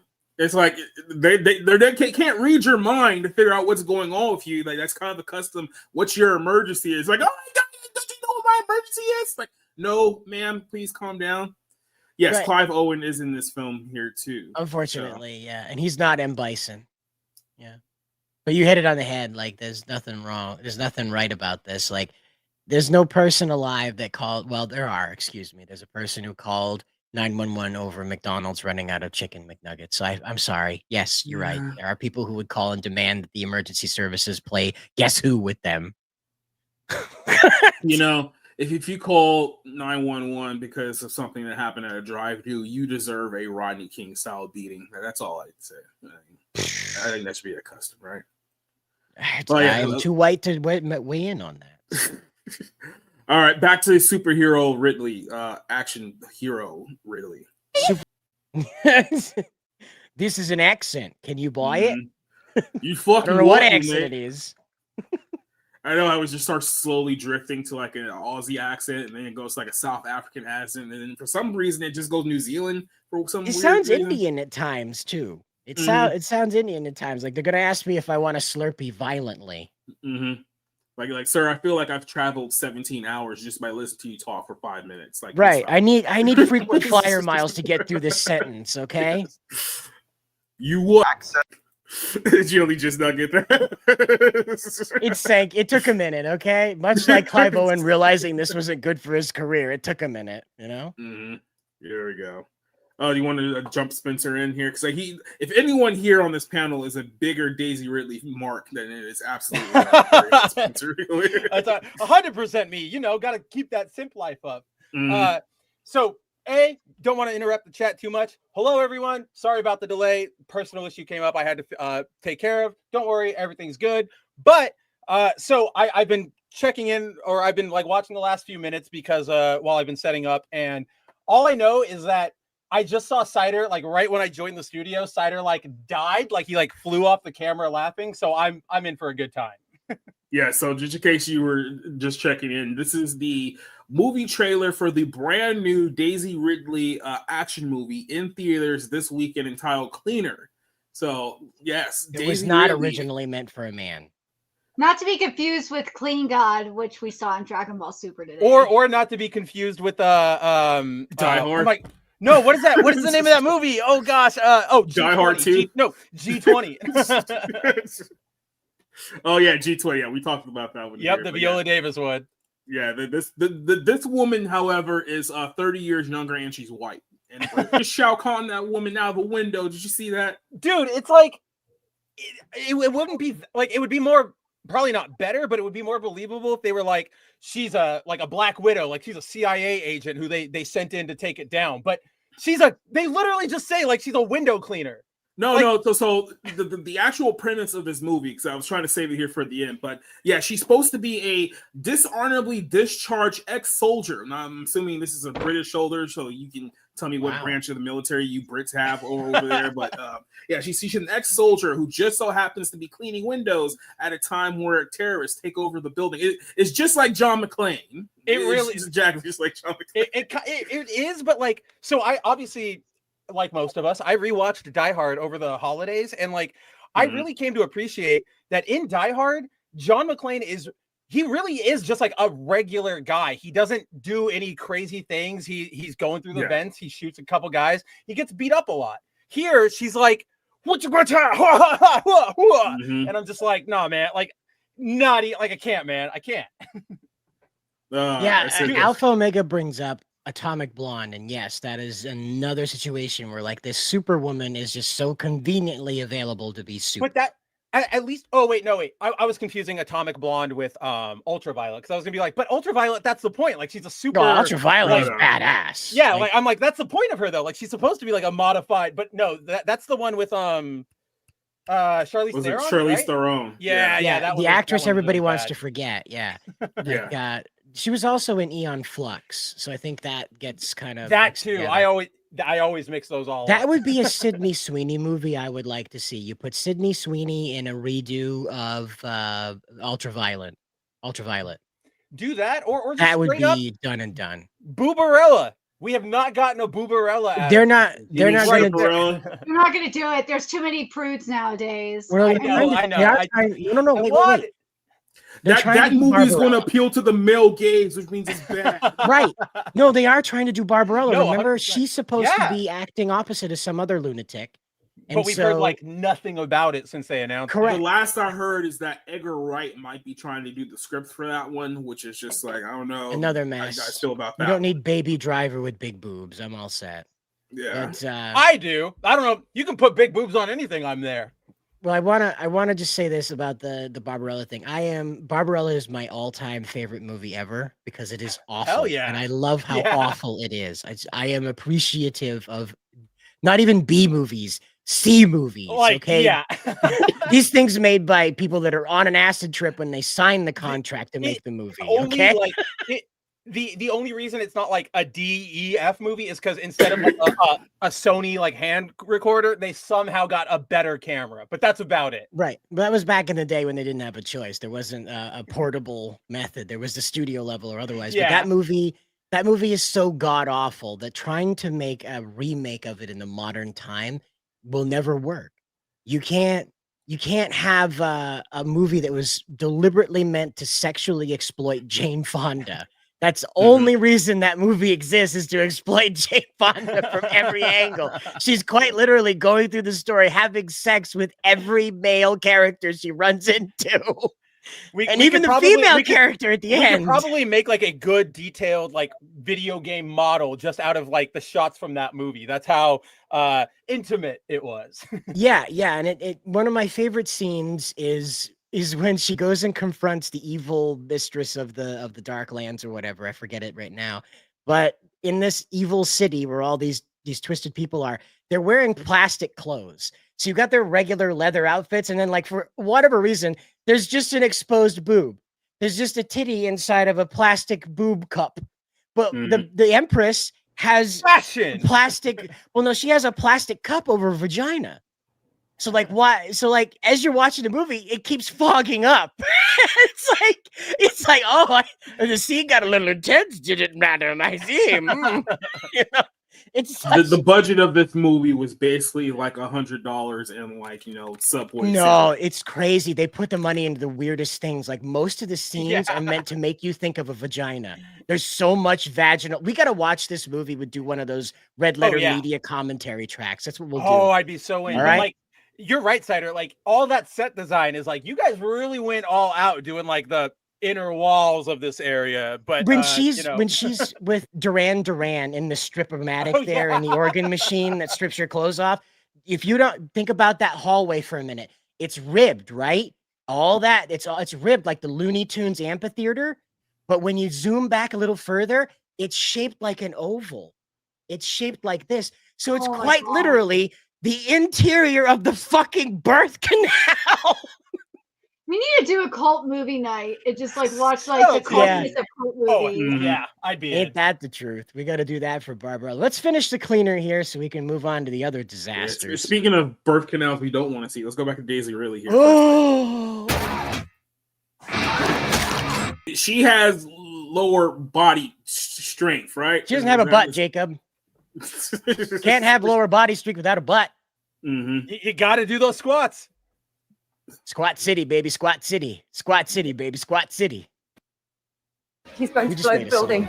Oh god, can you imagine like Daisy Ridley with like a BBL? You just imagine. No, I don't want to, because that would just be two butt No cheeks and a thanks. man Yeah. haircut on top. Mm. Do you remember Assy McGee? I was Do you gonna remember- say that, Cider. Damn it! I was gonna say it would just be Assy McGee. It would just be Assy McGee. That's another one we gotta watch and talk over. Oh man. I don't know if I can get the exact freeze frame. That's probably the closest to the one that we got like last night, but it was like, yeah, it was. Look, Daisy Ridley's like only 32 years old here, right? And you know, Hold on. I don't think they do any favors here to make her look like she's not like hit the wall several times over. She looks like the guy, what's his name, like Eddie or whatever from Stranger Things, like the weird kid who like Look at played the guitar and all the time. Yeah. That's where that came. That's where this came from. The Last Jedi was 84 years ago. I mean, she literally looks like a crack addict in that photo there. It's like, y'all got any more of them sequels? Y'all got any more of them solo projects? the Tyrone Biggums over here. It's like, what are we doing? Daisy Biggums. Mm-hmm. Or not big. But I want you to just wait. You know what I before have we to do to start get this again. crack? Before, just take a look at what you're looking at here. He's taller than her. His neck is thicker than hers. His shoulders are wider than hers. He's going to go back to the room of hostages and say, "Don't worry, guys. My big sister's going to rescue us." And he's going to mean that when he says that. And little old Daisy Ridley is going to ninja parkour her ass. Don't worry, guys. My 5'3" sister's here to save the day. If I was in this situation and my 5'3" sister busts in the like window or whatever, and she's like, "I'm here to save you," and she runs off to do a mission, I would like, immediately oh be God, like, God. "Well, I would be like, hey, Mr. Bad Guy, I'm on your side now. Like, whatever you need from me, you want? What am I believing Shoot in? me now. I don't want to see what happens." The problem. Let's just stop beating around the bush and just end it. This is the inherent problem. Is that even she says it? She says, "I wasn't there for you, but I'll be here for you now." It's like that's literally a line from that video game where you and your prison buddy have escaped and have to work together, and every time you fail, they have that statement to each other. I forget it. It's like they like Vito and some other guy. In that I wasn't there for you when Dad beat us. Yeah, exactly. Well, that's one of the lines. It's like they're childhood best friends, and they've spent this prison time together. They escape, and he's holding him on the ladder, and he says, "I know I wasn't there for you. You gotta trust me now, man. Take my hand." And this is what it is. It's two men talking because there's no even a masculinized woman is not going to talk to her brother like that. She's going to say, "Here's the gun I brought you. I need you to help me." There's no go back and protect the hostages. It's I'm 5'3", you idiot. I need your body mass. Don't worry, guys. My sister's coming to save us. She's gonna save us, guys. Like this had to be written for like Alan Richson, right? Like there's no way this was for who's that guy from Twisters? Glenn, what's his face? Oh, Powell. Yeah, Glenn Powell. Yeah, that guy. Well, remember, this is a British movie, so it's like, who would be the British equivalent to this, essentially? Statham. Cavill or Statham? Yeah. No, I can't imagine Cavill doing this. Like he's. I can imagine somebody writing it for him to play. Oh yeah, and then definitely. Going, no, I'm good. I've got my miniatures over here. And then they go, Daisy's 5'7". Okay. Okay. She's still like rail thin. Like she's almost Ariana thin. Yeah, she doesn't have any mass to her. I mean, this is probably like a B. Yeah, Ronda Rousey and Daisy Ridley are leagues apart in their ability to fight their way up a hotel. And then Ronda Rousey I would give Ronda like one staircase fight. She might get that. And then she pops her head out. It's like she got some good judo, so she may be able to like throw some dudes around. I can buy that, but it's like right. Look, I'm 5'7", and I can tell you right now that even at my peak, I can't take on that guy that plays Homelander. No, I can't. There's no way. If I trained for the rest of my life to go up against that guy, I couldn't do it. What he's got on me is height. And the trouble is unless I kick his knees out from under him, like what happened with Michael Clark Duncan in the Daredevil movie, yep, I got nothing. I'm going to get tossed around just like, what's his face there? Like Ben Affleck did. By the way, I don't know if we officially talked about this last week or if we plan on talking about this here tonight. No, Captain America, the Brave New World officially came out last weekend. The girl who was in that movie, She's listed as 5'3". I would be shocked if she is above 4'11", because you're that talking girl- about like the Sabra, right? Like the black, the Black Widow girl. What's her name? Like Dude. it was like Shira Haas or something like Yes, that. so Like, I think that's her name. Yeah, Shira Haas. we'll get into it here once we're done. There's only one like international chick I could take here at a time. But somebody had mentioned here, I think it was Henry. No, Henry mentioned it. Okay, we'll get back to him. He broke a rib. Or someone broke his rib. I know you need to concentrate. Don't stop. Takes my mind off the massive wall and the dickheads with guns. So that movie is officially coming out this Friday in movie theaters in the world. I know this is such a stupid way to approach media, but like in my head, so that movie is Daisy Ridley, and then it is Clive Owen is the bad guy, and then the second, or like the main bad guy who's not the leader, is Taz Skylar, I think is his name. But who he is, he's the guy who plays Sanji in the Netflix One Piece show. So I'm looking at this and I'm like, it's Ray up against Sanji and the dude from Shoot 'Em Up, who literally just like took everybody out. What is she supposed to do here? It's so baffling. And like I said, I think that Cider was absolutely right. This was a role that was written. This feels like a B movie that was written for somebody like Nicholas Hoult, who's going to play Lex Luthor in the next, Superman movie. It's like it was a B movie that was written for him. And then when his schedule fell through, they were like, well, hey, Daisy Ridley is a big name. Why don't we just change a couple of things and have her be the lead in our film? And that's how we end up getting this movie. What we end up seeing in Hollywood a lot, at least what I noticed over the past 15 years, is that since the MCU was born, what they'll do is they'll make these soft action flicks that test an actor in a certain environment. So you'll see them doing like these soft action flicks where they're inside of a very blue hotel, like you have here with Daisy Ridley. And that'll test her for being She-Beast or Mystique. And so you get to see her. I'm really glad you mentioned it, because somebody else had mentioned this in the chat too, and I didn't get a chance to circle back to this. They had mentioned that, you can tell the effects of this is like very, very bad, like green screen and blue screen and whatnot. We don't even actually like create sets anymore for movies. It's like we just stand on a platform, which is clearly all blue screen, and then we'll just edit everything in post. That's how we'll do things now. Like we exposed this when we talked about, what was it, the Secret Invasion movie, that not movie but the series on Disney Plus with Samuel Jackson. The scene where he's basically in his supposed to be hotel room in Russia, you think that, okay, maybe you would build a set for that. I mean, it's an interior location. It doesn't require big, extravagant outdoor. Like you can do. It was all blue screen. None of it was real. Like the table wasn't real. The bed wasn't real. Anything. It was all blue screen. They did all that in post. That's why it cost $220 million to produce that whole thing. It's like, is it that bad now that we can't even build a set of a room? Here's why. Is because the studio and the producers have become paranoid over what is trending. Here's what James Gunn told us. Remember, they make a billion different scenes and then they piece it together in editing into some form of a movie. Now pair that with this blue screen mentality. You film Giancarlo Esposito there, the guy that played Gus. You have, I'll just call him Gus. You have Gus walking around. Know who it is. That's who he is. You have Gus walking around in the blue screen, volume, space, blah, blah, blah. He's doing his acting. Well, we originally intended that to be in a smoky detective noir office, right? And so he's behaving like he's in that space.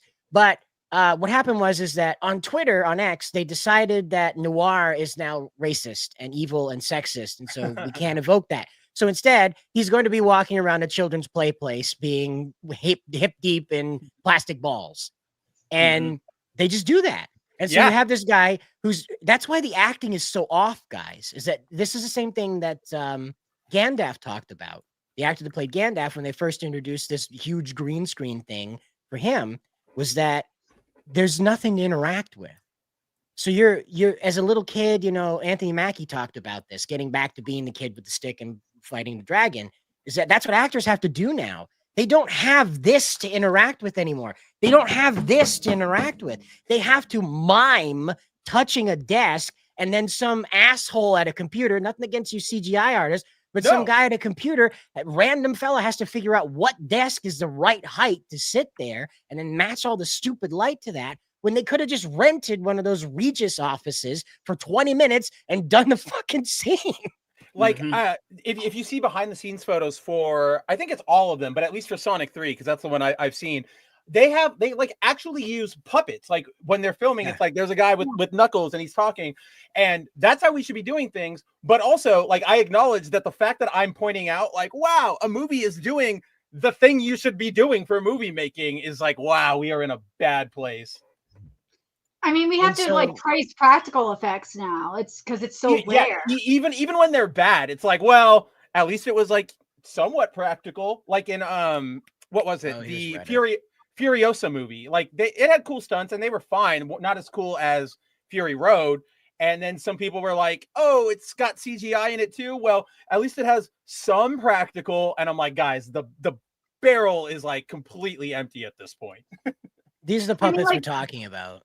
Yeah, so as you can see right here, you got Puppet Knuckles. He looks a bit like Ugandan Knuckles. Like, do you know the way? Yeah, he really. Do you know the way?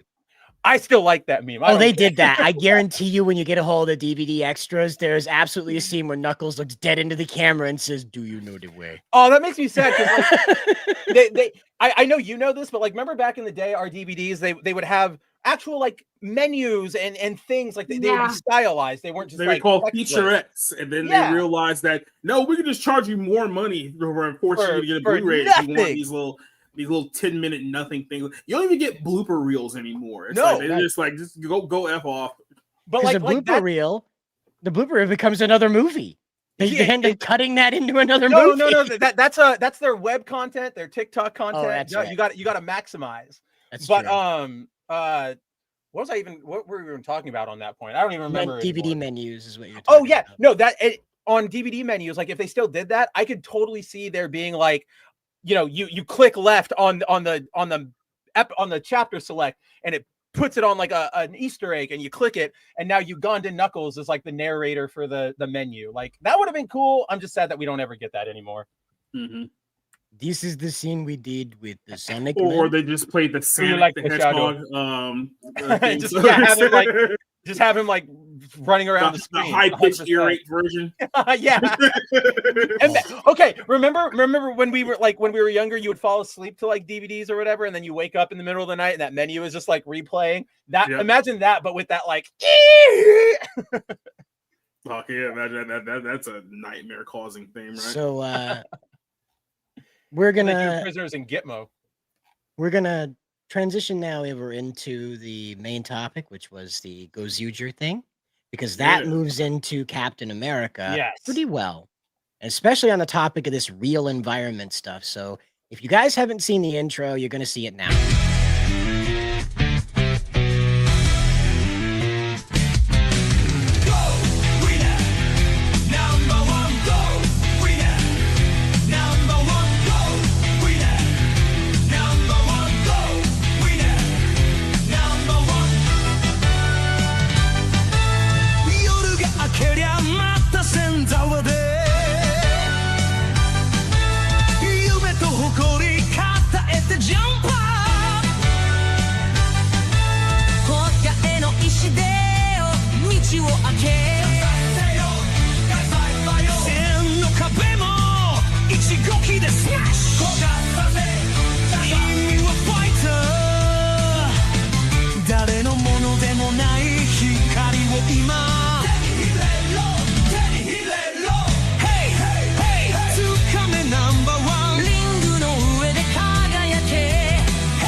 Now, if you're paying attention, actual Kino. Yes. If you're paying attention, Jacob's character says, "I'm never doing this again." So bad news. This series is amazing. My It's better, character and I was the will not only shut one up. that looked like it was racist against black people and Asians simultaneously. Right. Johnny Somali, basically. Well, the problem is that in Japan, typically in the Super Sentai series, they don't cast African men in their stories. Now, we happen to have an African American part of our cast. So when we go making these casts, it's a little weird to just slap Jacob's face on a Japanese man's head. It doesn't quite line up very well. So when I replaced that, I was like the first part, because I left his Asian hands, right? Jacob's Asian hands in the thumbnail. From earlier. Because I was like, what's good? When I first changed the head, I was like, oh God, those people who went ballistic about turning Deku black are going to show up in my lawn with sniper rifles and just shoot me to death for this. You're race swapping real people now. Yeah. So I left the hands, the Asian hands, because I was like, we're conceding that we are altering this for the sake of our presentation, but we are not erasing the Asian man part of this production. And I was like, that's as close as I can get, because I think, look, everybody asks me, why do you put Jacob in yellow all the time? And it's like, it's because of what happened with the 70s intro that I made for the Dang stream way back when I put Jacob in a yellow suit. I happen to think he looks pretty good in yellow. He does. So I'm sorry, Jacob. That's what I do it for, is that it happens to compliment yellow belly. you. So that's why no. That's why I do it. Hey, so, Cider, send me your home address. I got a present to send you. Yeah, right. Don't exactly. mind the ticking. Yeah, but that's what it is. Don't check it. Just open it. But that's what it is that's why that went down that way. So now you understand. But there was no honest intent to embarrass anybody or anything. I just realized that we were in a bit of a pickle.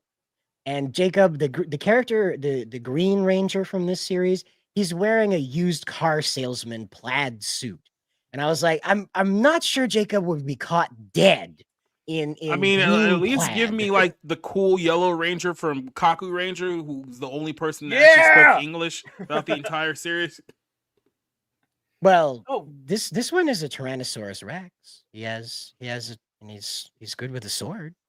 So either way. By the way, in the video, Brick killed a guy. Like we did completely glossed over that one. That was like 5 seconds in. Yeah, you should probably lay low for a while. Yeah. But yeah, that song was AI, and of course, the AI can now do the face stabilization.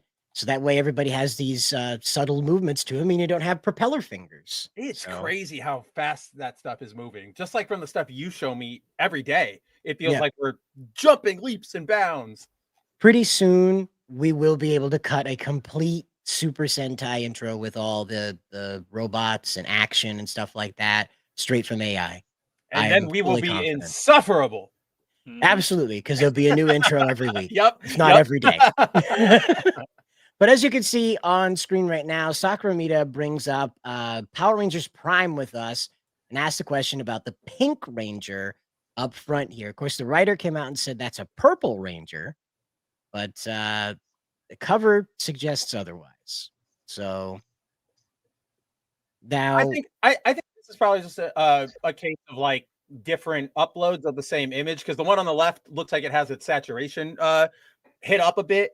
But I kind of am like, this is not purple. Like this is pink by all means. This is not the colors of Prince. I know what purple looks like.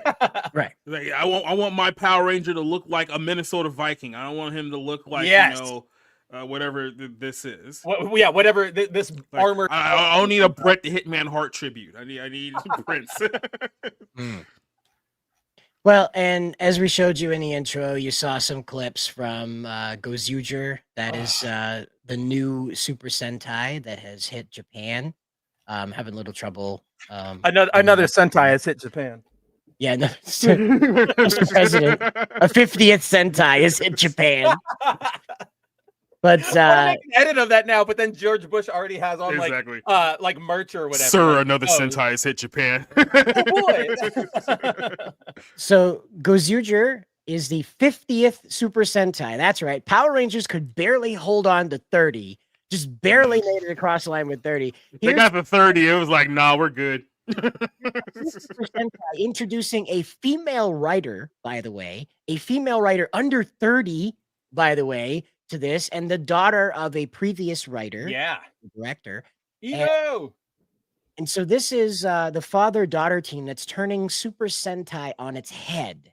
Traditionally, you have 5 warriors wearing various colors that save the day by beating the hell out of rubber-suited, monsters. They're giant robot battles. But these are the people that are saying, what if there was a little bit of a twist on that? And rather than it being a straightforward good versus evil battle, we have some introspection and what's happening with the characters in their own inner battles as they continue to fight for the world's peace. Now, this is very typical for anime, very typical for shonen, but not so typical for Super Sentai. Typically, they keep the interpersonal conflict to being, my dad is dead, my mom is dead, or my whole family is dead. They keep that pretty simple. And so, but here, these characters are dealing with not just their own interpersonal dynamics, but the Red Ranger himself is a complete loser. He's never been able to hold down a job. He has no family that cares about him. And his only talent seems to be able to beat the hell out of criminals trying to steal hot dogs. So he's not the typical Super Sentai protagonist. We typically have a guy that's very upstanding, self-motivated. If not, he is a challenger of the unknown. He is seeking an adventure above adventure. And it's not until this guy's life is threatened that he realizes he doesn't have a dream. He doesn't have a wish. He just exists. He moves from job to job, from, hunger pain to hunger pain. And so for the first time in his life, when he's faced with a giant robot asking him what he wants to, what he wishes for above all things, he realizes, oh yeah, I don't have anything. So this is a very beautiful premise for what would be the main character. I believe, he doesn't even have a job. Right. And so that's his declaration. Which was like the most relatable moment of his introduction, where he's just like, I can't even get a job. I was like, my man, I get you. Right. And so his quest then becomes to find a job as well as a dream. And so I think young men, like, we're in our 30s, we got our own opinions, but I think fellas that are like 19, where's that coming from? Nerdigans. Oh. You. I think young fellas can identify with the feeling of hopelessness. And that's what this character kind of has in the beginning, is he's trying to do well, but he keeps screwing up and he keeps being physically punished for it, as well as emotionally punished. And on the other side of it, he discovers that here's a pathway to finding a dream. He doesn't find it in the first episode. That's the fun part, is that that's his story in this series, is finding a reason to live. Like this is for children, by the way. This is meant for kids that are like 8 years old or younger in Japan, but over here it would be meant for teenagers, just how their culture works. Crazy. But no, I think you're right. I think that message does, it resonates with us at 30. It's going to be worse for the Zoomers, everything, economically, all that fun stuff. Like, it's a rough time. That's why so many dudes, like, especially like young men, that's why Andrew Tate is so popular. Like, it sucks, and we all know he's a loser, but they latch on to him because they give him, or he gives them something, right? He gives them just like any motivation instead of all the messages we hear from hey, every Top other G avenue. is cool, man. I forgot. Comic of the year. My bad. When do I get my royalties for my cameo? But I know, so stupid. But yeah, like, so if I'd much rather people be like, yeah, Gozyuger Red, instead of, yeah, Andrew Tate. Right. And that's what we're going to do, is that, like, the sneakers. I get it. I understand that the Super Sentai Yeezys are a bit much. And I'll admit, like, that's probably the most odd part of the design, but then everything else is just like so on point. I know, like, you and I talked about the cider, like, that chest thing is going to have like different symbols and they'll transform, and I cannot wait.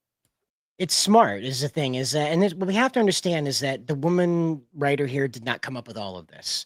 There's also a lot of new blood involved in the cinematography. So this has, again, I can't show it to you because you saw some of it in the intro, and I'm really pushing it with how much footage we can show here before John Toei visits me personally in the night. Yeah, the bullet hasn't been fired, but Cider can see like the red occasionally. Right, like, I can feel it. Yeah, I can feel it coming, but coming in the end of night. But what we have here is, like, it's a story of losers as well. These are characters who have not risen. So in a lot of Super Sentai stories, these are either people that are champions of their people, or they are people who have an expertise in an area that lends itself to being valuable on this team. What we know about these characters is that they don't.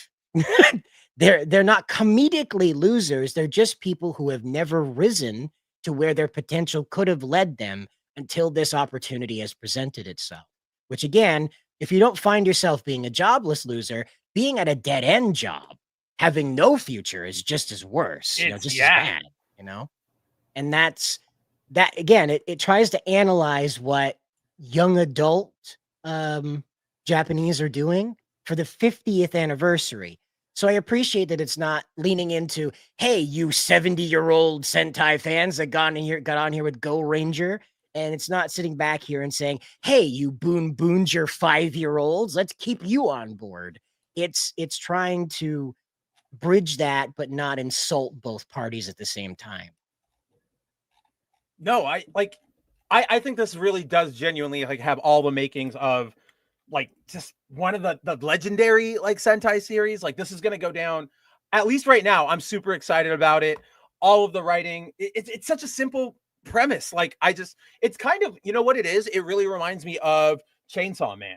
Because if you guys all remember, like Nerdigans will know this, the beginning of that series, the reason Denji even joins the whatever that team is like, I just want like, I want to touch boobs and I want some food. And it's like respect. Yes. Like such an easy motivation. And maybe that speaks to like a bad part of where we are in just like the world where like back in the day, all your protagonists had dreams that were like, I want to be the biggest, like the best fighter. I want to catch all the Pokemon. I'm going to be the best Digi trainer. And now it's like, dude, can I get a sandwich? Like if I can get a sandwich just today, I'm going to be the happiest person in the world.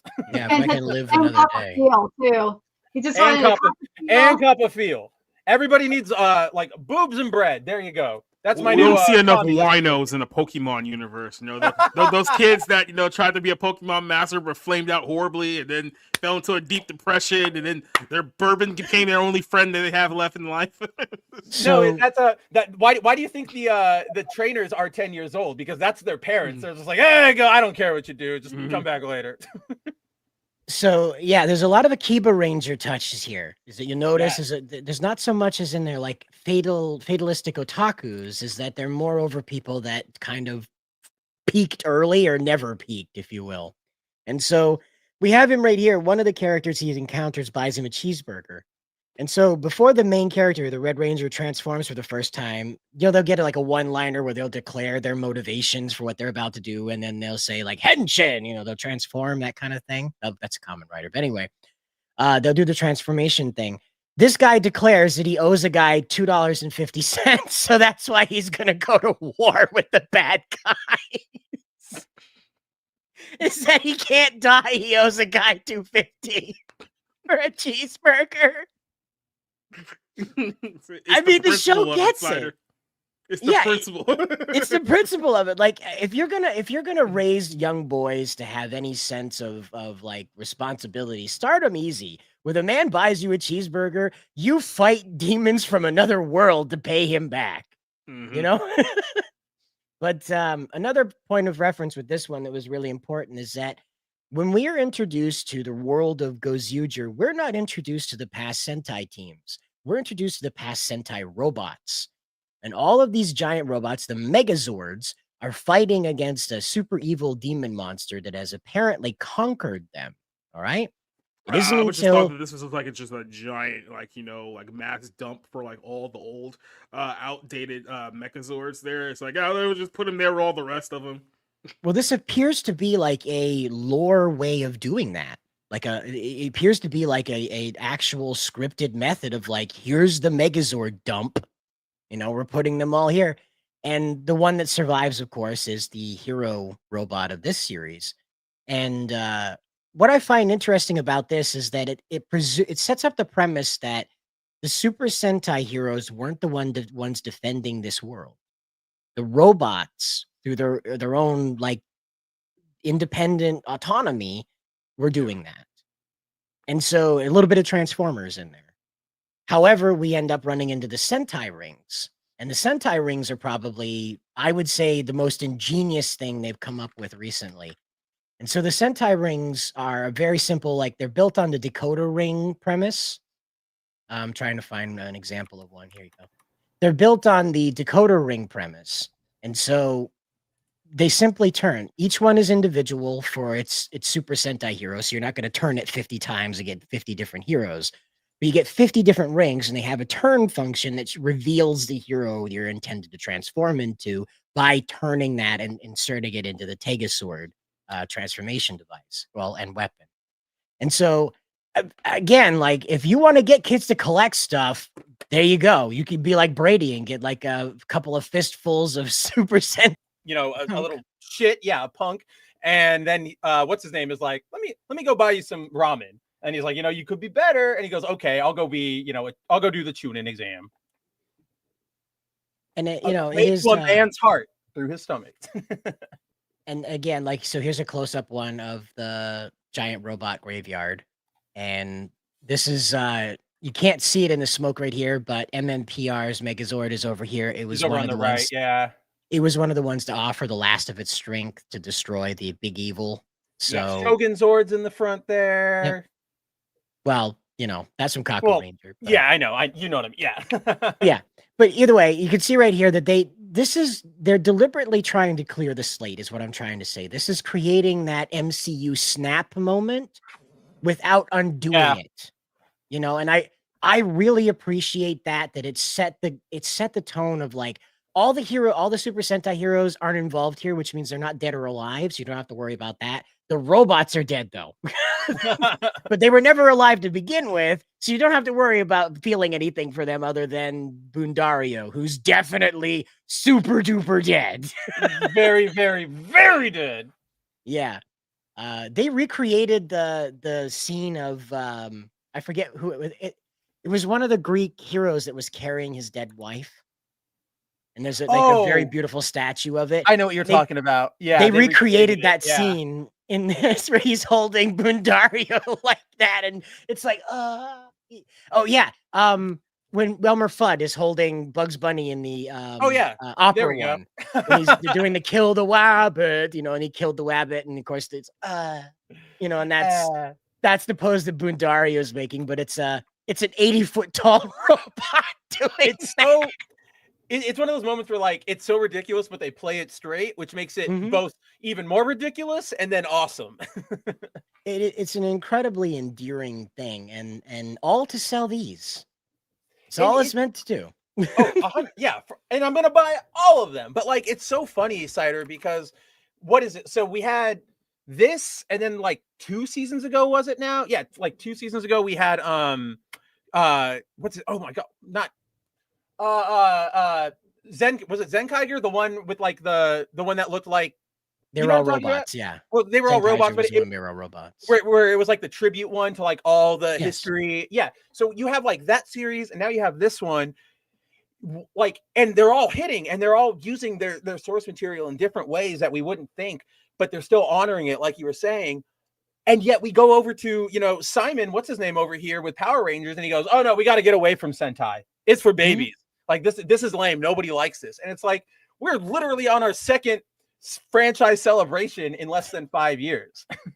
It's Hibbs has a great point. Bundario revived in the Boon finale just to die again 10 minutes later. I actually did have to, like, pull that back up. I went, wait, didn't he just die? And so I had to, like, go back to that episode. I was like, yep, he just came back. Great. Yep.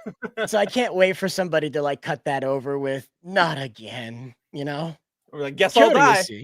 Curiously, the last thought of the pot of petunias was, oh no, not again. Not again. But this series is going to feature head-to-head battle between the Red Rangers. I don't believe we're going to be seeing any other colors. It isn't suggested in the 50 Ranger lineup at the press conference about a month ago, talking about this, where they had all 50 Red Rangers up on the stage together. They were not featuring the other team members. There hasn't been any promotional material regarding previous teams as a whole. So I believe this is going to be Gozyuger and the other colors of his team up against the previous Red Rangers who are using these rings to transform. And I don't, like, before anybody, like like questions it or whatever. I don't think this is a case of like they don't care about those characters, but it's like, okay, if we red leader, easy, done. Okay, what if we add blue? Well, then we got to add blue for everybody. Okay, well, what about yellow? And now you've got zillions of people. We don't have the time for another superhero Tyson, unfortunately. Well, and what ended up happening with the explanation for why these Rangers are coming back was I'm just waiting for it to show. Oh, there it is. Yeah. So We need because I the can't show you money. that, and the other thing is that in this setting, whatever led to the robots being the defenders of humanity, not the Sentai heroes, has created a rift in the time continuum where who would have been another ranger is instead a different red. So in this case, this is Boon Red, and he transforms into King Ozier Red. Yeah, where did he transform? Where is it? There it is. It's like right there, yeah. Yeah, and so he transforms into King Ozier Red when he's not supposed to. He's supposed to transform into Boon Red. And that's the joke here. Well, the gimmick is that we're not sure who's going to show up. When we've seen Common Riders, I forget the bad guy from Fives. Who was the gold one with purple eyes? It was a bad guy. He would tug on the armor when he would finish putting it on. You remember? He would tug on the armor. I can see it. Yeah, I'm gonna look it up because But anyway, that actor has been confirmed to return as a red. They haven't confirmed which one, but he'll be returning to it, and he does the trademark thing. So it's telling you it's the same character. It's the Common Riders are now like the character who would have transformed into a Common Rider is instead transforming into a Super Sentai hero. So it's one of those things where like we have no idea who's going to be who until they either announce it or show it to us, and it adds another layer to how unique this is to portraying the past 50 years of Super Sentai without having to dig up all these old guys and get them to do stunts in these suits or their transformation moves. It'll probably make them throw a hip out. Dude, before you keep going, I didn't know that this was directed by the guy who did Phase and Agito. Like that's crazy. Like this is going to be quality as soon as we're only one episode in, and look at how like hard Cider and I are simping for this show. White Ranger story. I think this is more like Geats, Kamen Rider Geats, where there's like a grand competition, a grand royale. Yeah, so I know what Bowsette's saying. He's saying, because remember we had Green Tommy, and then out of nowhere he like randomly became the white one. I don't even remember how that happened anymore. But oh yeah, the candle ran out, and so Zordon that's what it was. Yeah. It was the storyline they made up because they couldn't have brothers dying in a real show. The candle. I can't. That's totally what it was. But the Lord Draken one. Well, it's not so much that their enemies are evil. Yeah. The other Rangers are motivated by having their wish granted. So we don't know if the guy playing is it Agito? I don't think Agito's a different one. He's not from Phase. That's an entirely different Kamen Rider. Agito was like the next series. Like that's what it was. Yeah. So but it's moreover that they're trying to show us that this is an alternate reality. And so that character may not be evil. That's the thing, is that he's doing that motion to show us that that's the same character. Yeah. But like this character is not Boon Red. He wants to create a concert. He's trying to save up money that he bought for a cheeseburger for this guy to put on a concert because he's a guitar player. He's very passionate. In Boonboonger, he has nothing to do with an instrument. He doesn't wear glasses. He has nothing to do with that lifestyle at all. And in fact, he's working kind of not really for anybody's benefit. He's just done by the thrill, And so very different lifestyles have happened here in this different time frame. So what I really appreciate finally about this is that they have said 50 years have gone by. There is a new Super Sentai lore beginning now. Yeah. And I like it. I think that's what MCU forgot to do. They forgot to tell you that this is new now. They instead tried to say, hey, you remember Endgame? This is what was happening behind Endgame. This is called the Eternals. And this is what was going on behind all of that. Like, I don't think it's necessarily like, here's the thing. It's more like that, Sentai is making the right move, right? Because like, I genuinely believe if we weren't here, we could have gone on for 10, 20, 30, whatever years with the same continuity, because I wanted to bring this up because I always enjoy it in the Toei Sentai. So like, or the Toei Toku, so Kamen Rider Sentai, they reuse a lot of characters and actors like Cider was getting into. But if you see, for example, if you're watching, let's say, Kamen Rider X-Aid, and all of a sudden you see Kamen Rider Kabuto shows up, that's him, but it's technically like an alternate version. They're all alternate. They all take place in different universes. So the Sentai could have kept going and it would have worked because of the way they set it up. But I think it is one of those moments where they sort of probably did look at the MCU and they're like, it's bloated now.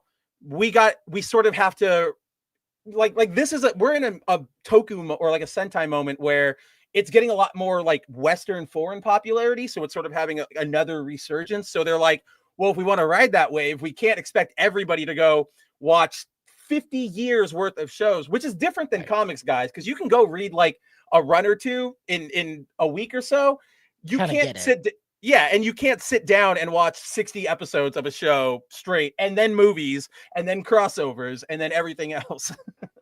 That explain what is and isn't canon, even, you know, what is and isn't happening. So it's I would say that if you're gonna get into Super Sentai, if you've been on the fence about joining it up because Power Rangers fell off, or you know, you're not having too much faith in this Lionsgate, not Lionsgate, Paramount fronted effort to reboot it again, I would highly recommend that you get in on episode 1 of Gozyuger. It's available right now. In fact, you can see it on my profile. You scroll a little bit, you can find it. Full episode with subtitles. And this is a good time to get into it because a lot of people look at this and they think of the Power Rangers PSA-driven storytelling, where they've got to remind you to brush your teeth at the end. They've got to remind you not to beat up your friends. Super Sentai doesn't do that. Yeah. There's an infamous scene in Deca Ranger where the Pink Ranger is taking a bath or a shower. She's in some type of compromised state, but she wants to marry the Green Ranger. And so he's knocking on the door to come in and use the bathroom. And she pulls the curtain and says it's okay to come in.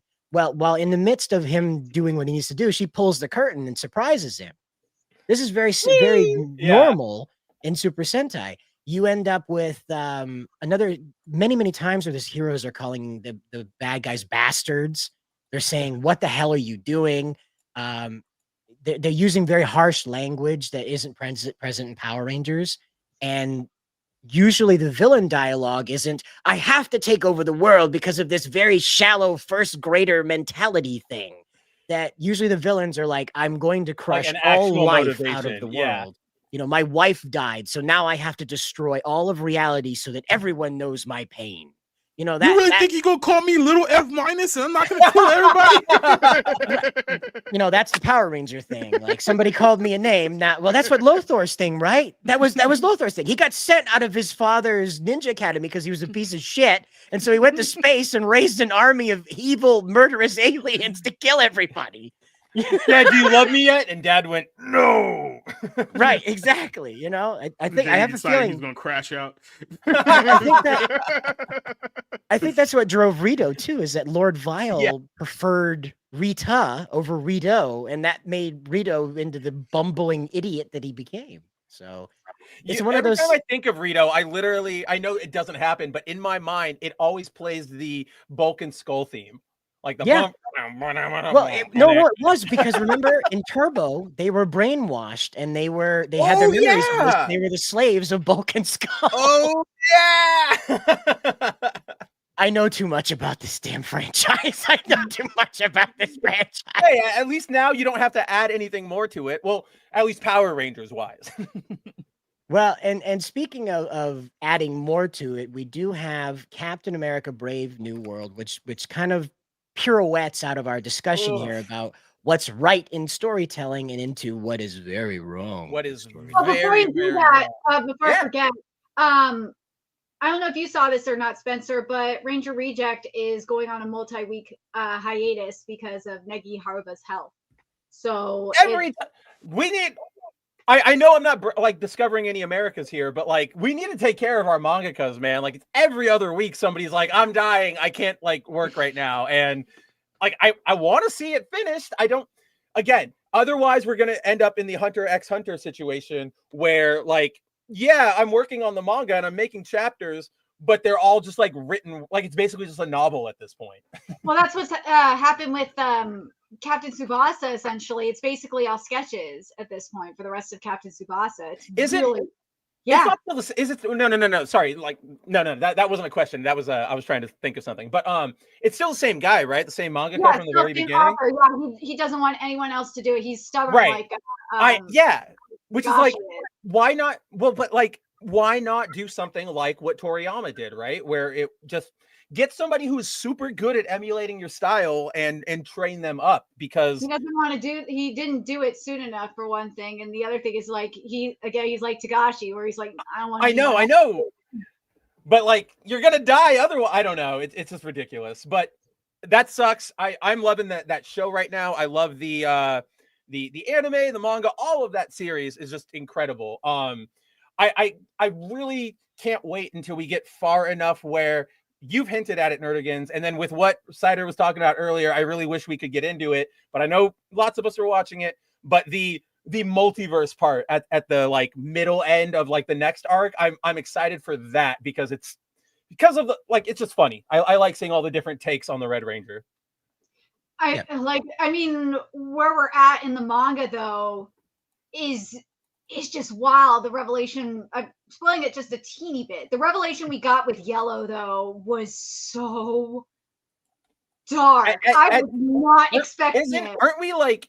Isn't Red Ranger like on its like final like arc or whatever? Like, isn't it wrapping up soon? Oh, you're talking about Red Ranger Isekai? I was talking about Ranger Reject. Red Ranger. Oh, yeah, I was talking about Isekai. Red Ranger Isekai is we're still in the fights with the Demon Lord's children. We just finished up the Hydra fight. We're in the second fight. I know where we are, but aren't we like wrapped? Like, aren't we on the final? Yeah, we're on the final leg, aren't we? I thought we were. Yeah, before the Demon Lord comes out. Yeah, and then that'll be the end of it. So I'm excited for all of that. If you guys aren't watching it, this is a good time to get into Sentai because, like Cider said, it's got good storytelling. Meanwhile, everything we have out here is bad storytelling, especially when it comes to Captain America: Brave New World. Now, I know Cider didn't watch it. I know Nerdigans probably didn't watch it. I'm presuming that it was only me and Jacob who watched it. Yes, it's probably us. The A team, as I like to call it around here. If you can't afford the A team, if you're a little hard up on cash, you call it the B team. Rick,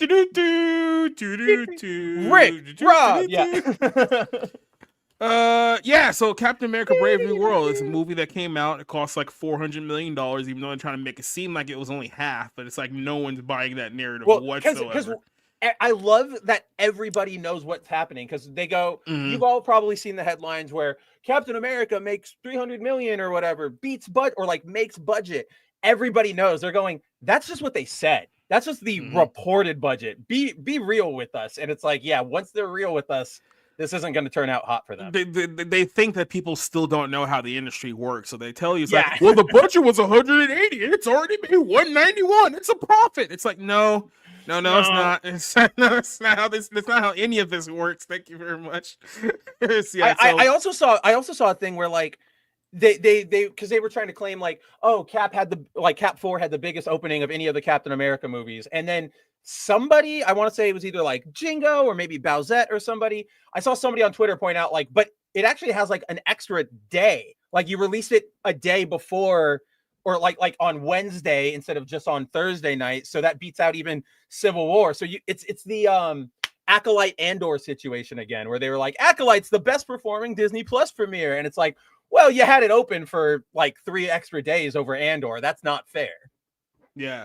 There's even another lie similar to what's happening with WWE and Netflix right now, where people are saying that, WWE, their audience is 400 times higher than it was on their previous platform because it was on USA beforehand. Now it's on Netflix. It's like, oh, it's 400 times higher now. It's like you're basing that based on the idea that views on Netflix are the exact same as views on the Nielsen, which Netflix themselves will tell you is absolutely not how they calculate views at all. They go off of runtime minus watch hours. So I hate that equation. Yeah, you're trying to lie to people directly to their face, but I think the problem is that people have smartened up to how the business works now. So like even when you lie to them blatantly, it's like they're not gonna buy it anymore.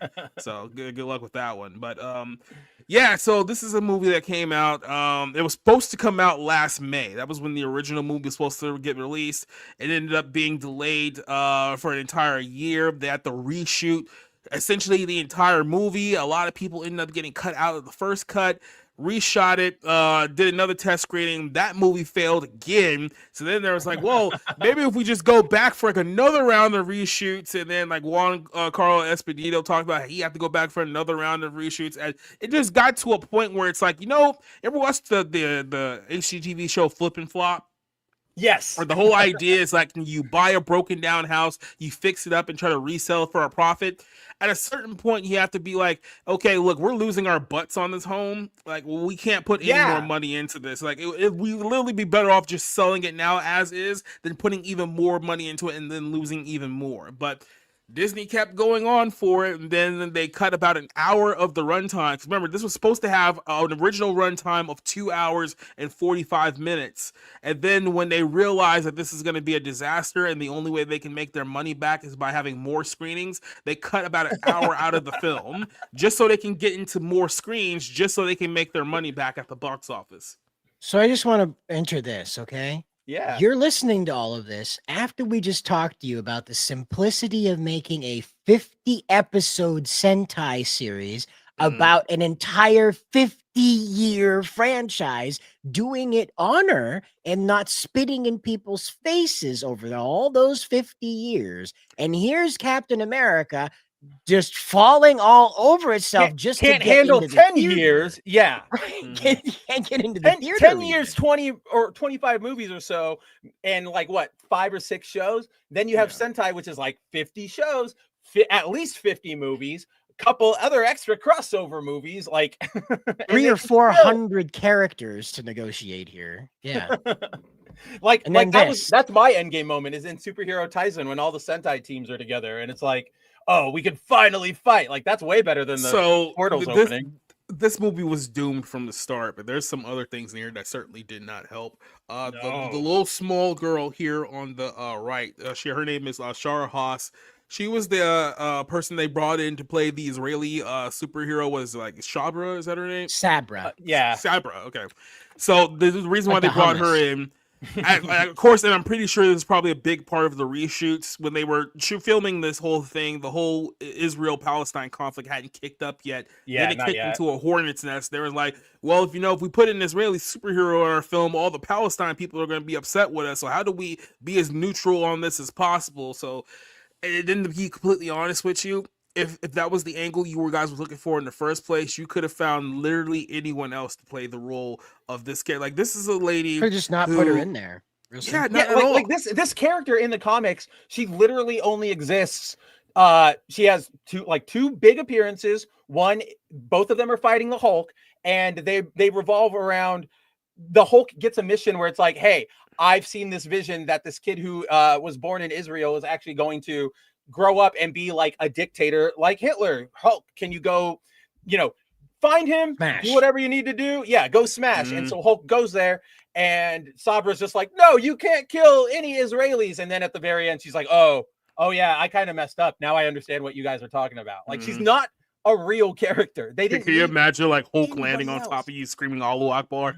I just want to. I want him to land, dude. Sorry, Cider, but I want him to land with like the Muslim garb where it's like the white thing they have like the towel over their arm. I don't know what any of that's about, but that would be such a just funny Hulk look, doing like, the terrorist like turkey gobble. Yeah.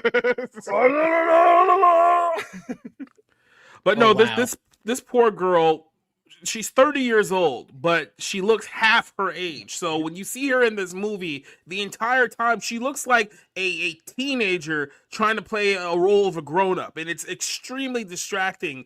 everyone in the film is like 3 times her size. Even when she's like standing next to like Anthony Mackie, she looks even smaller Yeah. by comparison. It's almost embarrassing. And then they have her, I guess she's supposed to be like from the Black Widow program as well. So there's a couple of scenes where she's basically like fighting dudes like 8 times her size. And it's not even in the way like Rey Mysterio would fight people like in the WWE where he's 5'3", but he makes it work because he knows how to utilize his size and his Like speed in Iron Man advantage. 2. Like in Iron Man 2 when Black Widow was taking down all of those guards in like the Stark Mhm. facility or whatever it was. It's like, no, I'm just gonna Superman punch a guy in his And face. Like, it is really distracting too because like they set her up, they like introduce her, oh, she's the head of the president's security, oh, she was in the red room. Then Why? they finally introduce, who fucking knows? Exactly. And it is that's the so other thing. random. You have to remember, so much of this movie was left on the cutting room floor. There could have been more important details revolving her character. They just completely cut out because they just decided, yeah, it's not important enough. Dude, the reshoots are so apparent through all of it. Like there, you guys can actually see this clip. Marvel actually released it as like a preview. But if you go, there's a clip in the beginning of the movie where Anthony Mackie or like Sam is invited to the White House and he goes to have a meeting with General Ross or President Ross. And the way it's framed is like Mackey's over here, Ross is over here. If they switch angles at all, it's the over the shoulder thing, right? So it's like here's their head, and then you can see like Harrison Ford's face, and then other way for like Mackie. Not like if you watch that scene, it just feels like you guys were not in the same room. Like there is no interaction between you guys. And then like, come on, baby, I just want out. That was the perfect timing because I hit a button on my stream deck and I thought I hit a sound and I thought I was about to like crash out. But there's this one of the things I wanted to point out about her character is like she's there, she's whatever.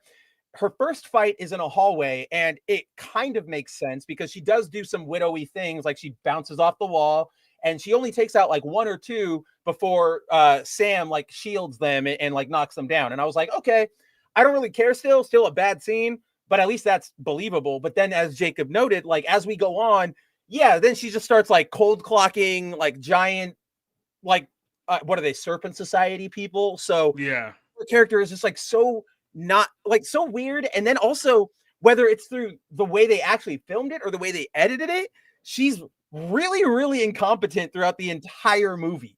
Like the one moment that really sticks out to me is at the very, or in the climax of the movie, as we've all seen in the trailers, Ross is giving a speech and he starts hulking out, right? The leader activates his red Hulk serum and he's on the podium and he starts clutching and everything starts breaking and freaking out. In the movie, that starts happening. It cuts to a shot of Sabra in a different room watching it on TV as he's like, like falling down. We cut back to him like transforming. It's only after he's fully red hulked out and people start shooting at him that she's like, I got to go protect the president. I'm like, would you not move the second you saw him going, oh, like, in all honesty, like pepperoni nipples. It's bad. I know. In all honesty, in this film, you could have just cut her out of the movie altogether, and it wouldn't have changed absolutely nothing. I mean, you cut Seth Rollins out of the movie. That's another character you could have just dropped entirely, and it would have had no effect on this film whatsoever. You genuinely could have cut out everything about this could have been the final episode of Falcon and the Winter Soldier. Like you could have cut out Giancarlo, you could have cut out everything with like the leader, everything with Hulk. None of it mattered. Like it's so like it's bad, but it's also more just like boring. Like they just don't do anything in this movie. It's just so lame. Like and then okay, so this scene has been bugging me, and this is sort of like quality you're getting. So the leader is supposed to be, this mastermind guy who's been working behind the scenes and has all these secret plans, and he's been giving drugs out to soldiers and government officials that he says helps cure your cancer, but then it also doses them with gamma so he can Hulk them out if he needs to. As I thought he was selling weed. Well, it's this scene. I know Jacob's gonna know what I'm talking about, but in the scene, it kind of is like he's selling weed because there's this moment where one of the like U.S. Marine guys who's stationed, I guess, somewhere near the Celestial, he gets a phone call from Ross, and Ross is like, "Hey, they're about to uncover the fact that we worked with the leader. You need to like do what you need to do to close out that information or whatever. And he goes, Roger, gotcha. And he's on this super secret remote military base. And then out of nowhere, he like walks up some stairs onto like the plateau where they're at. And the leader is standing there in like a hoodie and sunglasses. And he gives them this speech about like, I told you I'd be, you know, villain speech. But it's like, you're on a military. Austin. How did you get there? Like, how did you? Nobody sees you. Like, you're not in. I don't know. It was so. A lot of this movie, things happen because that's what's supposed to happen in a movie, and it's supposed to move things along. But it doesn't. You don't care. Like that. Like I really just sat here and I was like, I don't care about any of this. Yeah, it's not great. Nothing about this film is great. I will say this.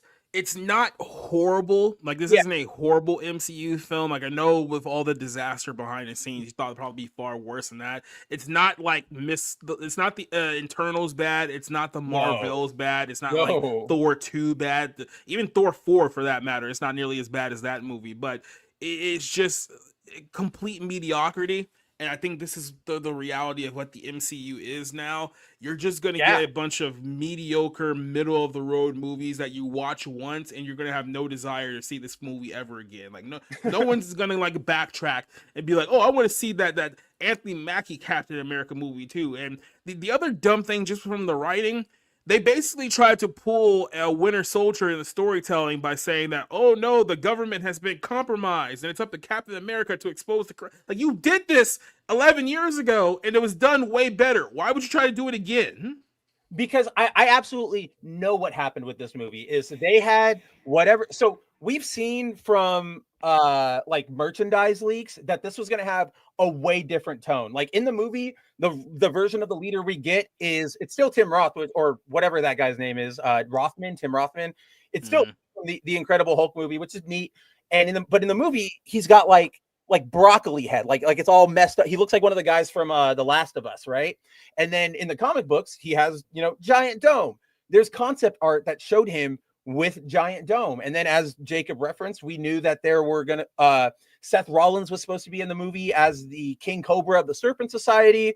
We know that Rosa Salazar, who plays Alita, she was supposed to be in the movie as Diamondback, the pink clad member of the Serpent Society. So this movie had a completely different tone at one point. I genuinely think at one point somebody up top went like, let's start doing like comic booky. Like can we maybe get back to our comic booky origins a little bit? And then everything started failing. So they go, we need to hit like the emergency button on this bad boy like really fast. What do we do? And that I think is probably the biggest problem with this movie, because you're right. When I watched it, I wasn't offended. I was mostly just bored. I will admit, and this is really not even any credit to the writing team or the story. There are some cool CGI moments with Falcon's like wingsuit. Like it's just a cool rig to see him do some action sometimes. But so yeah, like mostly it's just like super hyper boring. And so everything's failing. They see that. You go in, you know that they needed a win. They're going, what do we do? So you can see sort of all like the movie as a whole is like, but you can see all the cracks in it. Like all the cracks are so strong, and it really shows you sort of how desperate they are, right? Like, we're getting Harrison Ford as Red Hulk. Isn't that great? 5 minutes of the movie. Hey, guess what? We're cutting Seth Rollins. Because you know what happened? Giancarlo? In the original like incarnation, you can tell that they wanted Red Hulk to be like a surprise. Like it was supposed to be like, oh my god, it's Red Hulk moment, right?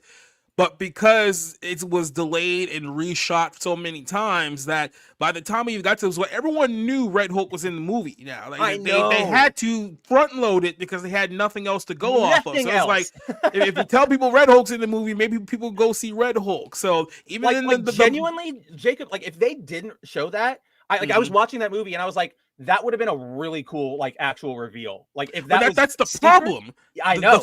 the film itself is, if it wasn't all these reshoots, the film was building up to the reveal that Harrison Ford was Red Hulk. It was like slowly teasing it and teasing it and teasing it until you got it at the very end, and that was supposed to be the OMG moment. But they blew it off already because everyone knew exactly what was happening. So when it does happen, it's like, okay, yeah, we saw like the 1,001 trailers now. This isn't a surprise anymore. Like, well, it's in 1,000. It's in all the trailers, and like I said, he's only in 5 minutes. I've seen so many tweets from people that are like, "Really? You guys front loaded all of the marketing with Red Hulk? 5 minutes, if that." Honestly, like I don't even think he's in the movie for that long. Yeah, like, and then they beat him using the power. I know of that's what I wanted to bring up because it's so stupid. Okay, so at the end, guys. So the cherry blossom fight that we've seen in all the trailers, that is the final climax fight of the movie. What happens is, so Hulk and Sam fight, and this is my first issue because we have all been talking, we've all had discourse. I know Cider and I have talked about it.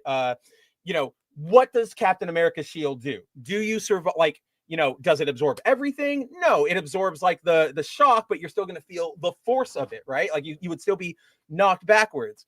And in this movie, okay, at one point, like there is a flagpole is like falling down, and Anthony Mackie's like, he activates his wings and goes and like catches it and starts like pushing it back the other way. And I'm like, you have no like you are a man. It doesn't matter if that's just a flag, like that. You are straight up a dude. Yes, like you are shattered in a second. So that bugged me. But then we get to the end, and like we all know it's super stupid, but his wings are vibranium now, so they can like take impact hits or whatever. And we get to the very end where he's fighting Hulk, and at first initially it's like, this is stupid, but okay, I can suspend my disbelief because it's comic books. And he takes a couple hits and he blocks him with his wings. At one point, Hulk rips off one of his wings, so Mackie only has one wing, and yet after that, the Hulk starts like like bam, bam, bam, bam, like knuckle dusting him, and he still is like fine with just one wing. And I'm like, he just ripped the wing off the, like, what is the logic for the suit here? I can't. Is it paper? Is it metal? You guys really don't know what you want. And then yeah, as Jacob was saying, and then like Jacob said, we all heard in all the interviews, like, oh, his superpower is empathy. Oh, he's going to be more of a friend to everybody. And that's how they beat Hulk. And like, it's really, really pathetic on like sort of two levels, right? So on one, it's pathetic from a narrative standpoint where you're like, Sam goes, Mr. President, I know you've done bad things and you're trying to change. This isn't you. Like you don't want to do this. And then Hulk, like Harrison Ford just goes, okay, and he like depowers down. It's really, really stupid, anticlimactic.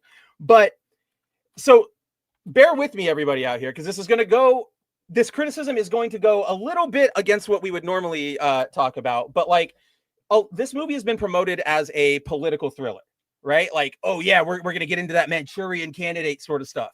However, because Marvel is a brand and they know that like, oh, we need to get more people in, I genuinely believe at some point in this script, like the Red Hulk and Harrison Ford were supposed to be way more of a Trump, like 1-to-1 analogy. But in the movie, he's presented more just like not Trump at all. He has no kind of relation to Trump in the movie, but the movie doesn't like really say anything. You beat the big bad who you guys were probably trying to criticize by saying, oh no, let's just be friends. It's just like, even if I would have disagreed with your message at like when it was all said and done, at least you would have had something that wasn't just like, let's be friends.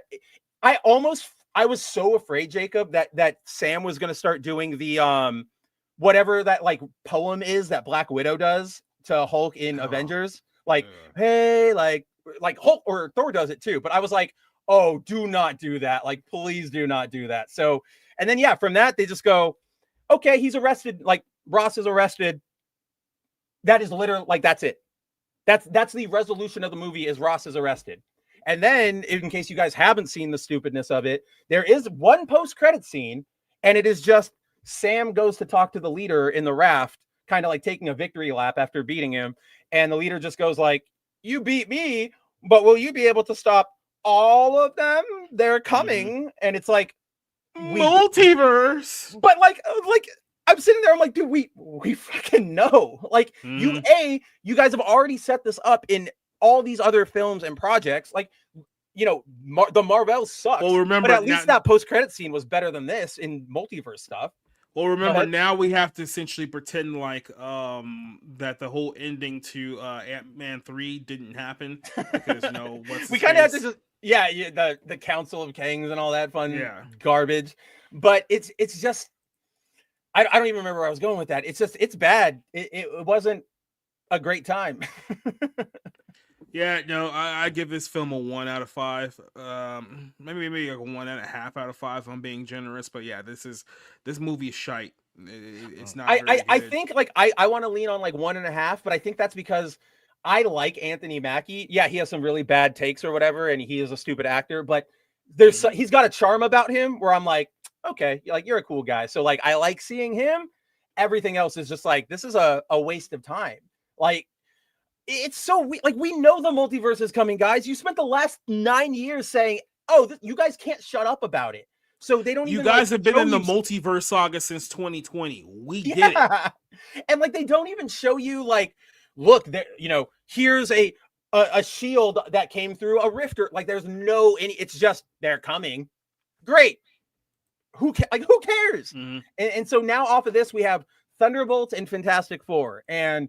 Thunderbolts is probably going to be a giant doo-doo, and so is Fantastic Four. So I don't have any hope for like Doomsday I don't understand for the Thunderbolts. Why would you pick Sentry to be a villain in a Thunderbolts movie? It's like Sentry is like Avengers level threat. Like he's not like Suicide Squad he's level. Well, it's funny you bring up Suicide Squad because it's sort of like the same exact. I mean, obviously we know that DC beat them to the punch here with like a squad of villains who have to be heroes, and so they're definitely like Thunderbolts isn't supposed to be that, but they're taking that and they're running with that. Fine, whatever. In Suicide Squad, they had, what was it, like the Enchantress, who they're like, she's the world-ending goddess. You literally can only stop her by like stabbing her heart or whatever. Otherwise, we're all cooked. And it's the same thing with Sentry, except he doesn't have that weekness. I was talking to a buddy over the weekend, and like, if you go back in the comics, guys, the Sentry has been beaten by 2 people in his entire, what is it now, 20-year history. He's actually kind of a new character, but 2 people.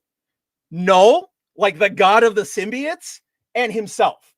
You don't. So like now we've power scaled the MCU to a point where if he's a villain, no way are 6 super soldiers, like not even anybody with powers, just super soldiers going to take him out. But then if he does become good, why do I care anymore? Right? Like we all had this complaint. One of Sentry's historical feats in the comic books is that he ripped Ares in half. Ares, who's basically like a Thor level god, ripped him in half. Quite effortlessly, mind you. There wasn't even a fight. And you know who's gonna take down the Sentry? White Widow. Yeah. Or Red Guardian. Taskmaster or Discount Bucky. Oh no. Taskmaster is not in this movie. I know she is in none of the previews outside of like that first teaser trailer. She is dead the second she's going to be the sacrificial kill. I know it for like a fact. But like remember in Endgame when we all complained, "Oh, Captain Marvel is here now," and she just tore through Thanos' ship. So it's like, why did we even worry? Why didn't we just call her immediately?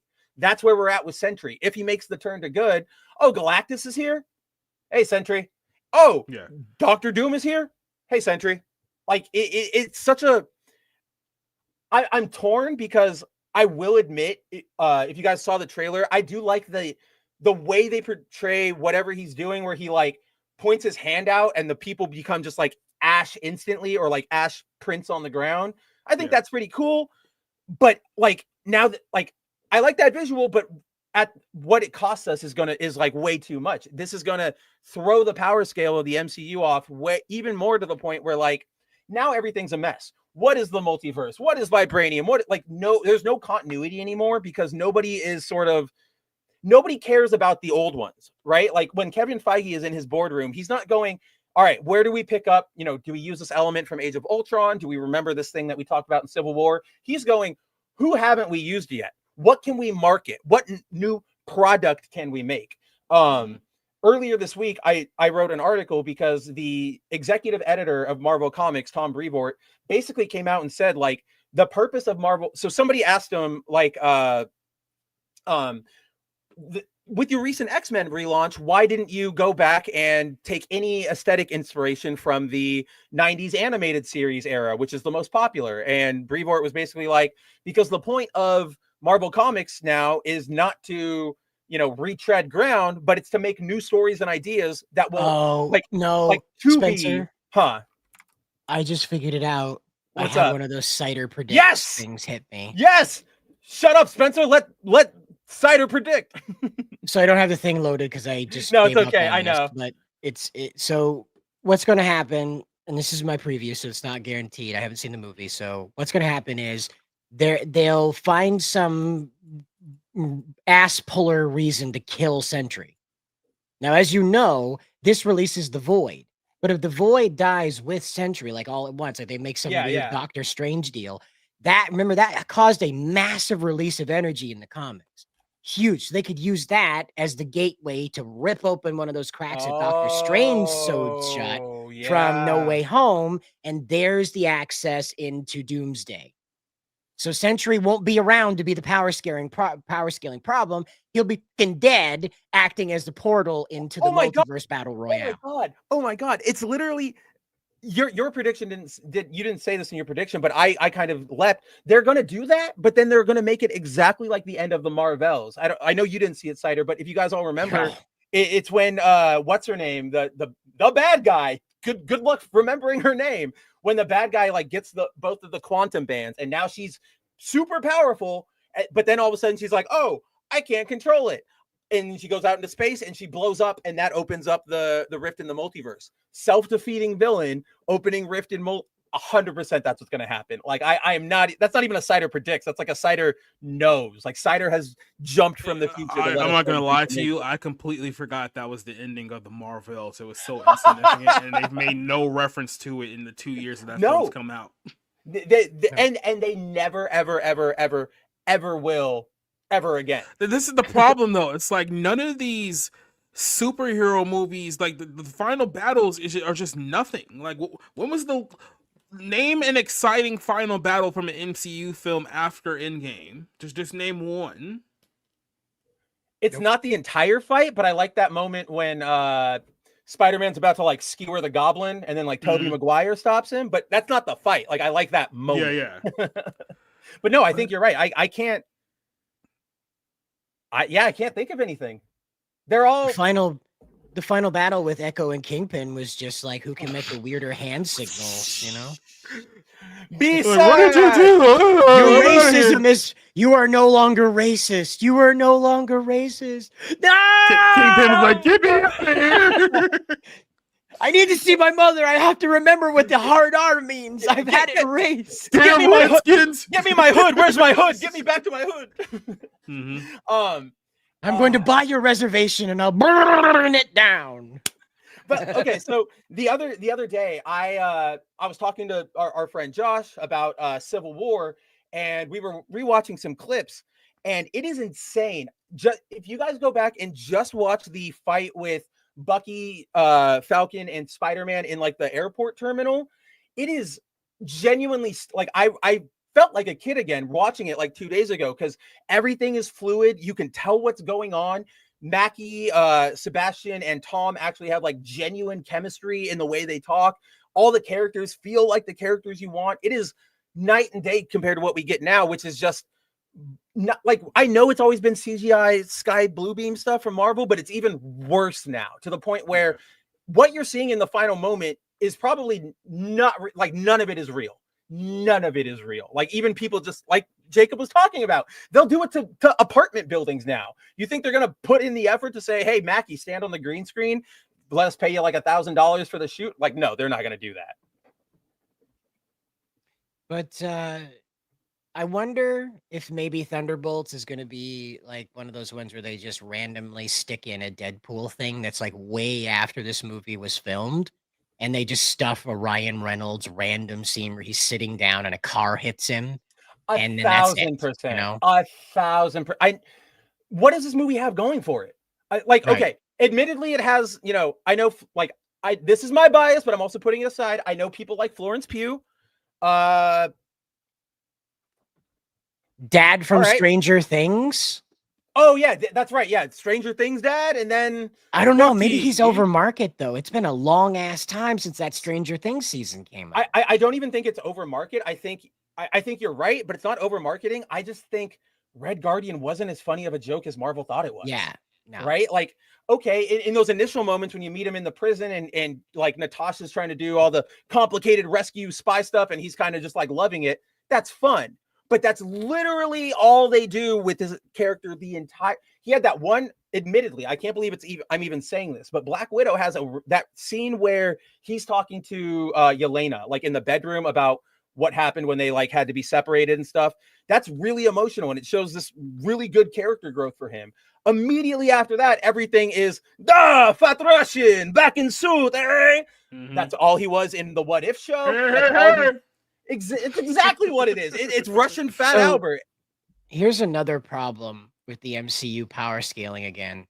Bucky only has a prosthetic arm, not an accelerator suit, not an Iron Man armor, nothing to assist him with literally pushing a car higher above him that's traveling at terminal velocity, by the way. I didn't know if you were gonna bring up that one or the one which like visually it's cool, but where he gets like the cable wrapped around his arm and he like punches his arm down into the ground and it like it like jerks the other car and it flips. Well, you have to remember he has he has a Wakandan vibranium arm now, so it has the ability to defy physics. That's how smart it's magic.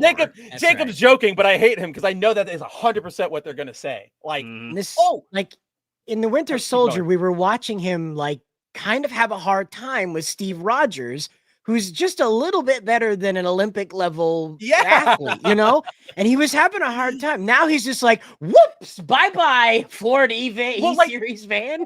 In Civil War, like I was talking about, there's that scene where he goes to like punch Spider-Man and Spidey like grabs it. And he's like, Spidey's like, whoa, that's so, he's treating it all casual. And you can see on like Bucky's face, he's like, what is going, like he's not used to that. But now, Sentry, it's funny. I totally can't believe I forgot this, but Bucky in Brave New World, this is the most, I don't know what the hell they're thinking. Like, it's not bad, it's just sort of like, what the fuck? So we get a cameo from Bucky at one point in the movie. The new Falcon gets like really injured because he tries to stop a missile and it goes wrong and it blows up in his face. So Sam goes to visit him in the hospital and the nurse is like, oh yeah, there's another visitor who just checked in a little while before you. And he goes, oh no, I know who it is. And it's Bucky, yay! And again, him and like Sebastian Stan and Anthony Mackie, they have chemistry, so they're playing off of each other well. It's a nice little scene, but then we get this end revelation where Bucky's like, "All right, man, I got to get out of here because I have a campaign meeting." And Sam's like, "Yeah, no, go take care of it." And Bucky's like, "Never knew like running for Congress would have been like this, like more trouble than fighting Thanos." And what? Like. The president of the United States. First of all, you just weren't got even here. You got snapped away. So what do you know about fighting? You don't know any about that. Second, like this, you're in Soul World. You're in the hospital visiting Sam and the Falcon because a day earlier the two of them were trying to stop a presidential assassination. You're telling me Bucky is going to go? No. Like I'm going to go be for Congress. Presidential assassination in a world of superheroes. You don't need Winter Soldier. Like, no, I'm good. Second. The man is confirmed for killing like JFK, the Starks, like everybody. And you're just going to be like, no, cool, vote him in. I don't know. Pardoned. It's so like bizarre. Triple pardon? I don't even know, man. Also, how does he have a social security number? He was dead before those were instituted. To be fair, he has a lot of targets. I wouldn't be surprised if he's got like the they made like up. Yeah. Well, like you know how spies have all like the passports or whatever. He just has like 900 social security cards. Collects all the benefits. Was just stamping them out. Yeah. I mean, it's a guess who game with Bucky every time they wake him up. Like, who is he going to be this time, guys? What's up, Nerdigans? Well, I was gonna say, did you guys see that they're bringing the Defenders back? Like the Daredevil Defenders, and yeah, they're trying to bring like Luke Cage and Jessica Jones back. Oh yeah, I heard something about that along those lines. Yeah. So, Ew. yeah, they're talking about the possibility of bringing them back. It all depends on if the Daredevil series is a success. They'll try to bring those other characters back, but it's like it's been almost 10 years now since all those like Netflix like MCU shows have been on, and so it's like you're not getting like a fresh like Luke Cage is almost 50 now, and Jessica Jones like in her mid 40s. So it's like, are you sure you want to keep this one going? Also, like, what's that? no, go ahead. Yeah, no, go for a rule. Go for a rule.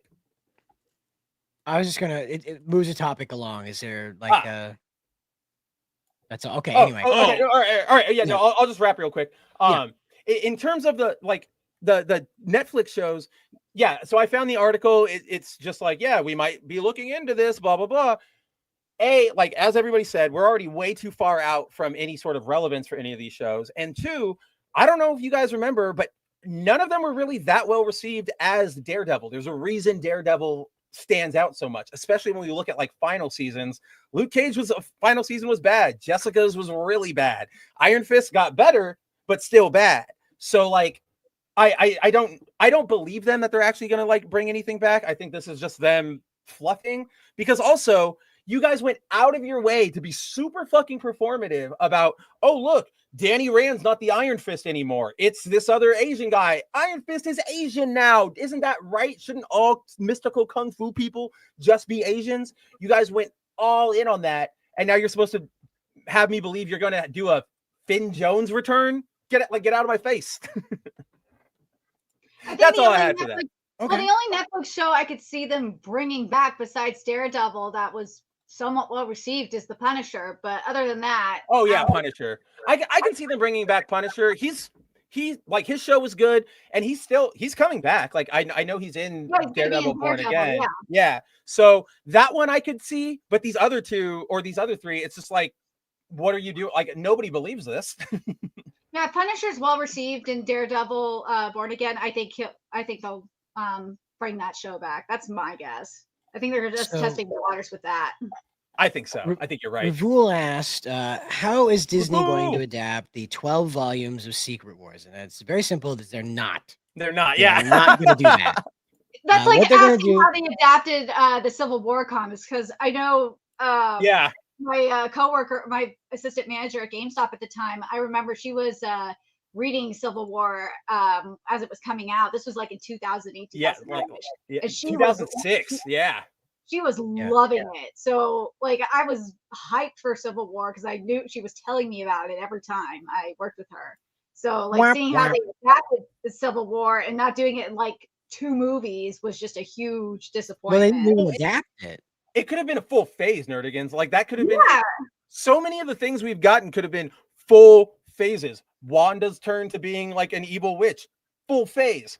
Ultron, full phase. That full phase. But instead they just go, I don't know, like let's kill our villain. All right, next one. Like let's keep moving on.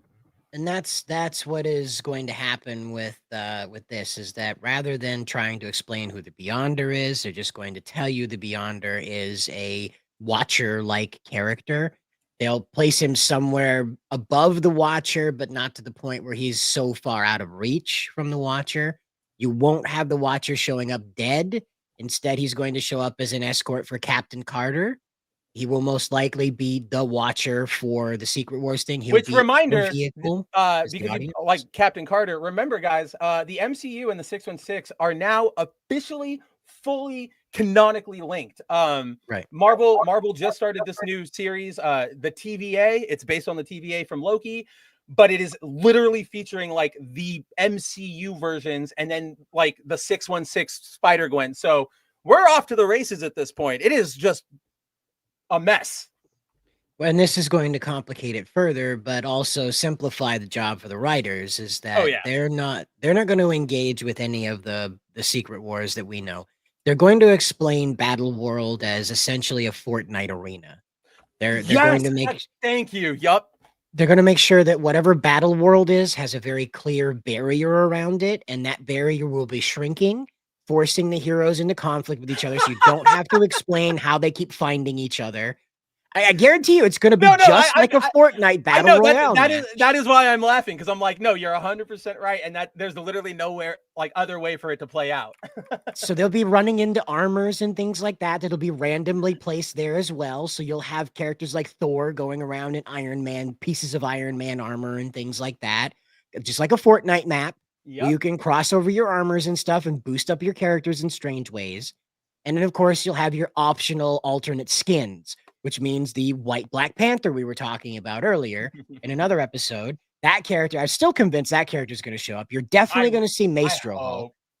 Oh, yeah. Well, you're definitely going to see Maestro Hulk. You're going to see the Master again because he introduced this concept, quote unquote. You're going to see Kang get obliterated in some way, but it won't be Majors. It'll be implied that it's Majors, but he'll get obliterated. Oh, it's gonna be one of those. It's gonna be like here, like we've all seen it, where it's like it's gonna be from like behind his head, and then like an explosion will happen, and his face will go like and then it'll look like Majors for a second, and then it'll like get torn and blown away. I know that's how they're gonna do it. And that again, like it'll be all that kind of situation. But then the question is, even if they kill one Kang, like there was a whole stadium full of Kangs at the end of like Ant-Man 3. So did No, they there kill wasn't. all the Kangs? No, there wasn't. That movie didn't happen. Move on. Well, no, Jacob. It's very simple. Is that they have remember the Persians in 300? Is they just have an army of cannon fodder for the opening folly to get all of the heroes into Battle World.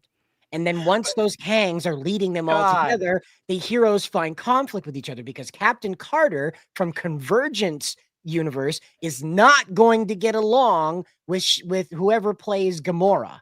Those two characters are definitely going to hate each other. They should have just brought back Ultron. Well, that's not out. You're going to find that like they're going to remember when Lex Luthor and Brainiac became one character in Justice League? Yeah. They're going to take risks like that with Ultron because they know they didn't explore that character enough. They understand that Ultron is malleable enough to do pretty much anything with. If you want to do, there was that time when he and Pym were merged together into one being, and that they could just do that and just introduce a younger Hank Pym who is an old ass whoever Douglas guy, who's part Ultron. It's very simple. You could have Glenn Powell just play him, and he's just a scientist, and he's like Two-Face. Half of him is Glenn Powell, the other half is MS-DOS processor. Glenn Powell as Hank Pym is good. I've never even thought of that. That's a good one. I like that. And so that, again, he's another cannon fodder character, though. So they don't have to take time to introduce what the hell his motivations are or anything. He's just here in Battle World causing a problem. He's a half-an-hour fight. And then we're off to Doctor Doom. Because again, you got to understand, they're in a race right now to hold you as an audience. Yeah. This Captain America thing isn't a surprise to them. They're scrambling to control the press around it because they couldn't, force enough audience members to say something nice. So you've now got to have them do something dramatic, which means they're going to throw everything at the wall. You're going to get everything. Frog Thor is going to happen in Battle World. I promise you. And you know why? And you know what? I know he is because he was in something. He's in some MCU thing. Like they're going down, and you see like Frog Thor in a jar, and you're like, oh, look, it's him. So they're gonna show him, and then they're gonna try and do the thing where it's like, oh, look, we remembered. Like we love the MCU. This is deep lore, and we're all just gonna go, this sucks. Yep. Because you've introduced now a mechanical mechanism for collapsing universes through Deadpool's movie. Yep. Which means there can be a magical mechanism for it. Dr. Doom. Oh, I mean, you've even before that, they kind of threw every rule about saving the universe is kind of out the window, because if you guys remember at first, it was like Infinity Stones only work in their home universe. There's even that joke in Loki where the TVA guy is like, oh yeah, I got a jar full of them. Like they don't do anything here. Then we get to What If season 2 or 1 or whatever it was. And Captain Carter is not only able to wield the Infinity Stones completely normal, like without any, remember Thanos got like his body destroyed. Tony died. She's fine. It doesn't matter. But she can also use them from other dimensions. So at this point, like that is sort of where we've gotten at this point. They they lost the plot after Endgame, so then they started trying to throw everything at the wall to get anybody to be interested. So whether that's, you know, oh look, multiverse, oh look, sequels to things you don't care about like Eternals, or you know, pure fan service in What If. Like they just started throwing that all out there, but there was no attempt to sort of make it align. Nobody was sort of working to guide it. So now they've just got a big mess, and now they got to go, yeah, I cleaned my room, come see. And like maybe they'll hide some under the bed, and maybe they'll hide some stuff in the closet, but it's still going to be a disaster. Like Ravul asked, how are you going to adapt Secret Wars 12? And Cider says you're not. Not only are you not getting like a good Secret Wars adaptation, with the amount of stuff and people they say is supposed to be in this movie, and not even if we ignore the rumors, if we just go by the people we know are confirmed, people like Chris Evans and Robert Downey Jr. and all these casts from all these other Marvel productions, what are you going to do for 2.5 hours except for like, hi, my name is Kamala Khan. Click, click. Hi, my name is James Rhodey. I'm a Skrull. Like that's all you can really do. There's not going to be any substance here. It is going to be the most like key jangle of all time. Well, it's going to be a TikTok key jangle because they're trying to focus on the TikTok crowd. I mean, look at what's happening in it's happening in Hollywood. It's happening in Japan as well. But I mean, we see what's coming out of it. We see like so much toxicity coming out of it. It's like it's the worst thing that they could do is just focus on the TikTok culture. They need to like get people to transition out of that and actually unfortunately, like you're not wrong. Like we are in this. So I don't know if you guys will now. I will now. You may have not have noticed this, but your brains did. And now that I'm about to tell you guys, you will all notice this as you go out and watch movies and TV shows. Now, most TV and movies nowadays are specifically filmed so that people can clip it for TikTok. That's why we have really close shots of people talking together. That's why that shot in Brave New World Jacob and I were talking about is just face reverse, face reverse, face reverse, because they need to make sure that all the people can take out their little thing, throw it on their TikTok and go, oh my God, I love this. OMG, I love that. Because then that's advertising, that's whatever it is. But that is unfortunately, so it's not even just like a cultural thing. It's even in the technical execution of it now. And yeah, it all sucks. And that's why, like, somebody said something to me earlier this week where it's like Marvel, no, like maybe in the phase 1, there was some actual like artistry and creativity and freedom, but now they're a brand. So you can't do anything with a brand that isn't the safest, middle of the road, boring thing possible, because they're no longer, it's no longer about we care about these characters and we want to tell these stories. It's we need to make some fucking money. So what are we going to do? And so it all feels bad. It all feels like Jacob and I were talking about, like when we're sitting there in Captain America and we're just going, I see the cracks. I know everything that happened here. Like, it's just, this isn't great. That's what it is everywhere now. Everything is like that now, except for Sentai. And that brings us to the end of the show now. We are out of topics. And yeah, anything anybody wants to bring up before we head out of here? Jacob Nerdigans? All right. Didn't think so. Mr. Nerdigans, where do we find you at the end of the before show? we close out, I just want to add. Whoa. Just to add, because I sent this to you guys and it's relevant, but I guess Daisy Ridley just did an interview earlier today, or it was published earlier today, and she's talking about training for the cleaner, and she says, like, yeah, I had to watch I watched a lot of MMA fights, but they're so violent, like I didn't like it, like I couldn't do this, and I'm just like, then why are you in this movie? I don't know. This is just like what we were talking about earlier with these anime fans. They're like, oh, I like it, the anime, but I'm so tired. I don't want to watch anything with fan service. It's like, why are you here? Because again, like the MCU, like most of our, and yeah, we'll close it out with this because this is sort of that good black pill stamp, if you will. But like all of our hobbies, all of the things we loved, they've now been commodified. They've been corporatized. They're now, people are fans of being fans of things. They don't really care about that. So when they, the The people who are watching anime, they're watching anime because it's trendy. Everybody else is watching anime. That's why those kind of fans, nerdigans, what do they watch? Dragon Ball, One Piece, Jujutsu Kaisen. And the second you recommend them, like, I know you saw this discourse going around, but the second you say something like, oh, why don't you watch The Melancholy of Haruhi Suzumiya? 2008 anime, defined a generation, everybody knows it, and they go, oh no, you're just a pedo. That's gross. Like, ew, that's creepy anime. We don't want to be associated with you. You're just weird, right? We saw it with video games in the early 2000s where everybody was, oh, I'm so nerdy. Like you saw it with comic books. It's just everybody wants to, that's what's happening now, is that everybody wants to be a fan of that, because being fans of things now is a status symbol among those circles, right? Like we see it with all the shills and everything where, oh yeah, I like this thing. I like this thing. That's my identity. Well, that's not healthy, because like you could ask all four of us here, right? Like, what do you like? Like, what are you into? And we could say things like, oh, I like Sentai, Nerdigans likes anime, Jacob wrestling, Cider, Sentai as well. But then, well, that me too. I just don't want to make us carbon copy clones. But then I don't even know where I was going with that anymore. Now I'm mad about being cloned. So here's a very perfect, very quick response to people like Daisy Ridley who feel like MMA is just far too violent of a sport for them to watch. Here you go. This is Jorge Masvidal, sums it up perfectly. Oh, Masvidal! I saw some criticism. People say the punches weren't really necessary. Maybe they were super necessary. Why were they necessary? What do you mean, why were they not necessary? Because he was already knocked out at that point.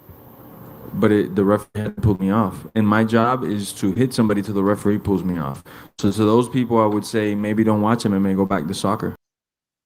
That's literally what us anime fan or us otakus and weebs say to like these people. And they were saying that like you can't use the word waifu in 2025. It's like, who the fuck are you? Like, get out of the anime salty spittoon and go to Super Weedy Hut Juniors where you belong.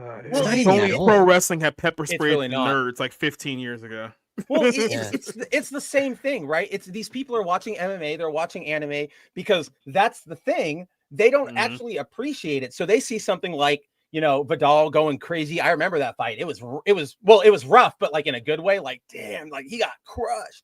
Or you have them saying, oh, you got to take this out of it, because to them, they still are insecure about what they like. So they go, oh, if somebody else sees this violence or these boobies, they're going to think that's bad about me. And so again, it's all just insecure people who want you to like them. Well, that's it. Let's wrap it up. Yeah, no, that's what I got. Just Sakura Meat asked very quickly, and I just want to address it. The layoffs aren't a huge deal. This was for the people who were part of the buildup of Marvel Rivals.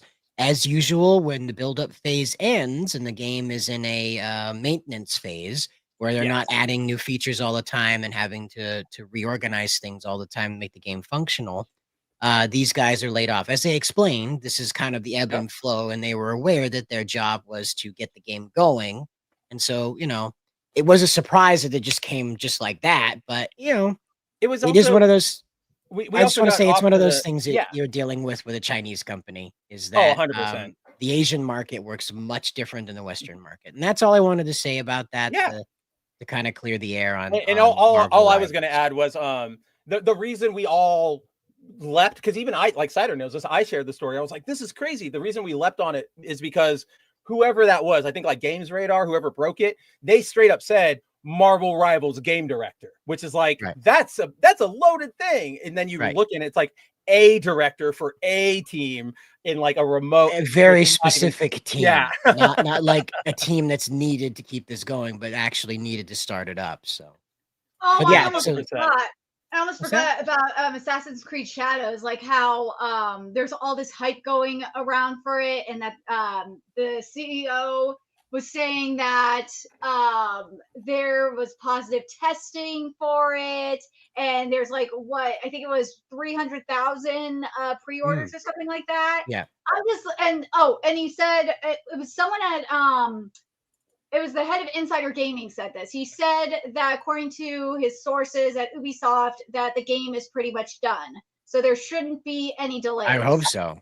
Yeah, I got to ship by the 20th. It's less than a month from now. So I hope it's done. So all I'll say to that, Nerdigans, is it's not really in this regard. It's kind of not a story, because yes, the claims he's making where, oh, everybody's loving it, it's on the fast track, whatever. If he said that when he was giving an interview to like a media site, we could talk about it. But this is well, exactly. This is for investors. All he's supposed to do there, they like corporations will straight up lie to you and just to, not let, so you don't sell off and they don't lose money. For example, the one I always like to bring up is Wizards of the Coast. They're actually being sued right now by a retirement fund for firefighters out in Florida, because that fund, they invest in Hasbro, and every year since the pandemic, when they go to the earnings call, this retirement fund, they ask them, they go, hey, we've been going over the numbers. We've noticed you guys have a lot of unsold inventory sitting in your warehouses and ready to go out. Is this something we should worry about? What's going on? And every year, Hasbro goes, no, or not even every year, every earnings call, Hasbro goes, no, don't worry about it. We're building up inventory for the next quarter. So then throughout the quarter that's going to sell, you're going to be fine. And then, yeah, now we're 5 years out and the fund discovered, like, you're not moving it. You're just always kicking the bucket down the road. You haven't sold these Magic cards. So yeah, when it comes to like earning statements, I'm always like, yeah, I know you're trying to like huff and fluff. What I will say is here's how I know, Nerdigans, in particular with this statement, that it is 100% fluff and we really shouldn't trust it, is the same day he came out with that statement, there was the one of the, like, I think like the creative director gave an interview to Eurogamer, and we covered it on Bounding, where they were like, oh yeah, if you don't want to, you don't have to play as another character. Like if you just want to play as Yasuke, or you just want to be Naoe, you will not miss out. Like you'll miss out on like maybe 2% of the game, but nothing critical. You can beat it, blah, blah, blah, blah.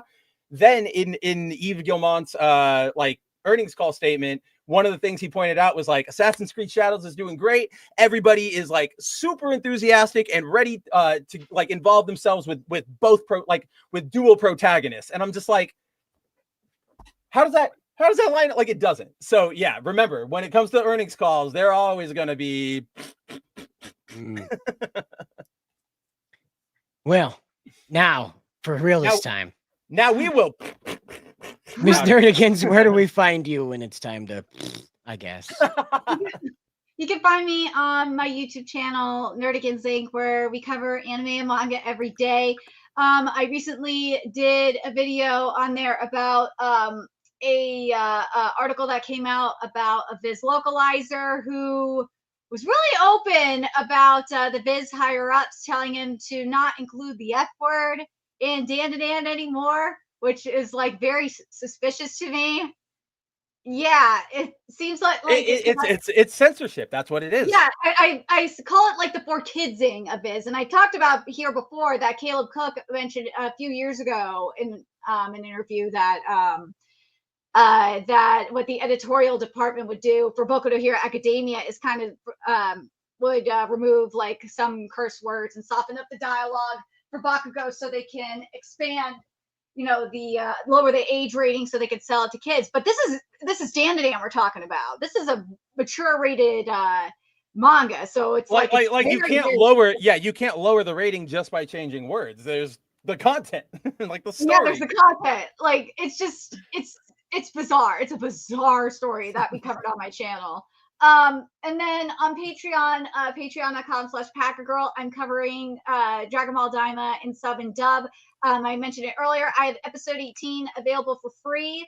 And I really went in depth in covering the Super Saiyan 4 form, and like how it's like a mixture of God and Super Saiyan 4 Limit Breaker, and how it kind of is foreshadowing Super Saiyan God, and how it may be foreshadowing and I talked about it here earlier, like maybe a perfect ultra ego. Isn't this after God? This is before. Remember, this is before Beerus. You might be right. Yeah, this takes place before Battle of Gods. No, I'm kidding. Yeah, Super Saiyan 4 and Super Saiyan 4 Limit Breaker have yellow eyes, and the red that you see in Super Saiyan 4 in Daima has the red eyes of God, and also it's magic induced transformation. So that kind of foreshadows it too. But anyways, then you can follow me on Twitter right here, where I am causing a lot of shenanigans. And I have like one more Dragon Ball article that I need to get done for bounding. And I got to send probably a few more scoops that I have for bounding as well. And then are we doing Pokemon? Are we doing Pokemon this week, Jacob, or next week? Like now, it's looking at probably next week because I just realized I have to go in for it's a warehouse thing, so probably not gonna be able to make it in this weekend. All right, so then we'll be doing Diamond and Pearl next week. Yep. So stay tuned. Jacob, when you're not collecting priceless American artifacts for Warehouse 13, where can we find you? Yeah, totally not a money laundering scheme whatsoever. We got the Bible Ends on Sundays at 7 p.m. We're doing Satanic Panic. Go back and watch the first 3 episodes. They're already up on the channel. Tuesdays. Did you wait? I thought you were only doing 3 episodes. Did you add like an episode? I've done 3 episodes so far. But yeah. I've done 3 episodes so far. We're only just now getting to the 80s and 90s. That's how well we've set up this whole thing. So it's like I didn't start at like the 80s and 90s. Like I went all the way back to the very beginning. Cool. So yeah, we're just now getting to the good stuff here. So we'll talk about that one on this coming week. That's part 4. Bible Ends is on Tuesday every 8 p.m. Every week there. Got a new episode of the 511 coming out tomorrow on Bounding in the Comics, and I have another one that'll be out the day after. So we'll have a couple more episodes this week. So we're working on a bunch of things right now. So that's what I got coming up. All right. And Spencer, where do we find you when this is all over with? Yes, as always, guys, you can catch me on boundingintocomics.com. That's really all I've got to promote. Go check us out. We've got new news stories coming up every day. Obviously, go check out my homies here, Nerdigans and Jacob. You can always find me, at least in Jacob's stuff, because Nerdigans is on the Patreon. But you can always find me in Jacob's streams, in those chats. And then, check out whatever site is going to let you know he's got going on. It's always quality. It's always a good time. So take it away. Spencer, when are we going Silence, woman. So I'm just gonna hang up here because that's just what I do. Anyway, so guys, make sure you tune in. We're gonna be covering, of course, what happened with PC Gamer. We didn't get to it tonight, but PC Gamer covered that GameStop's having issues with Canada. We're gonna talk about that tomorrow in a video. Didn't make it tonight. And of course, we're going to continue covering the rise of Yasuke Simulator. You'll have to check the video on the channel here for the greatness. It's so of good. And we're going to play that intro for the 3rd time as the outro. Good time out there. Good luck.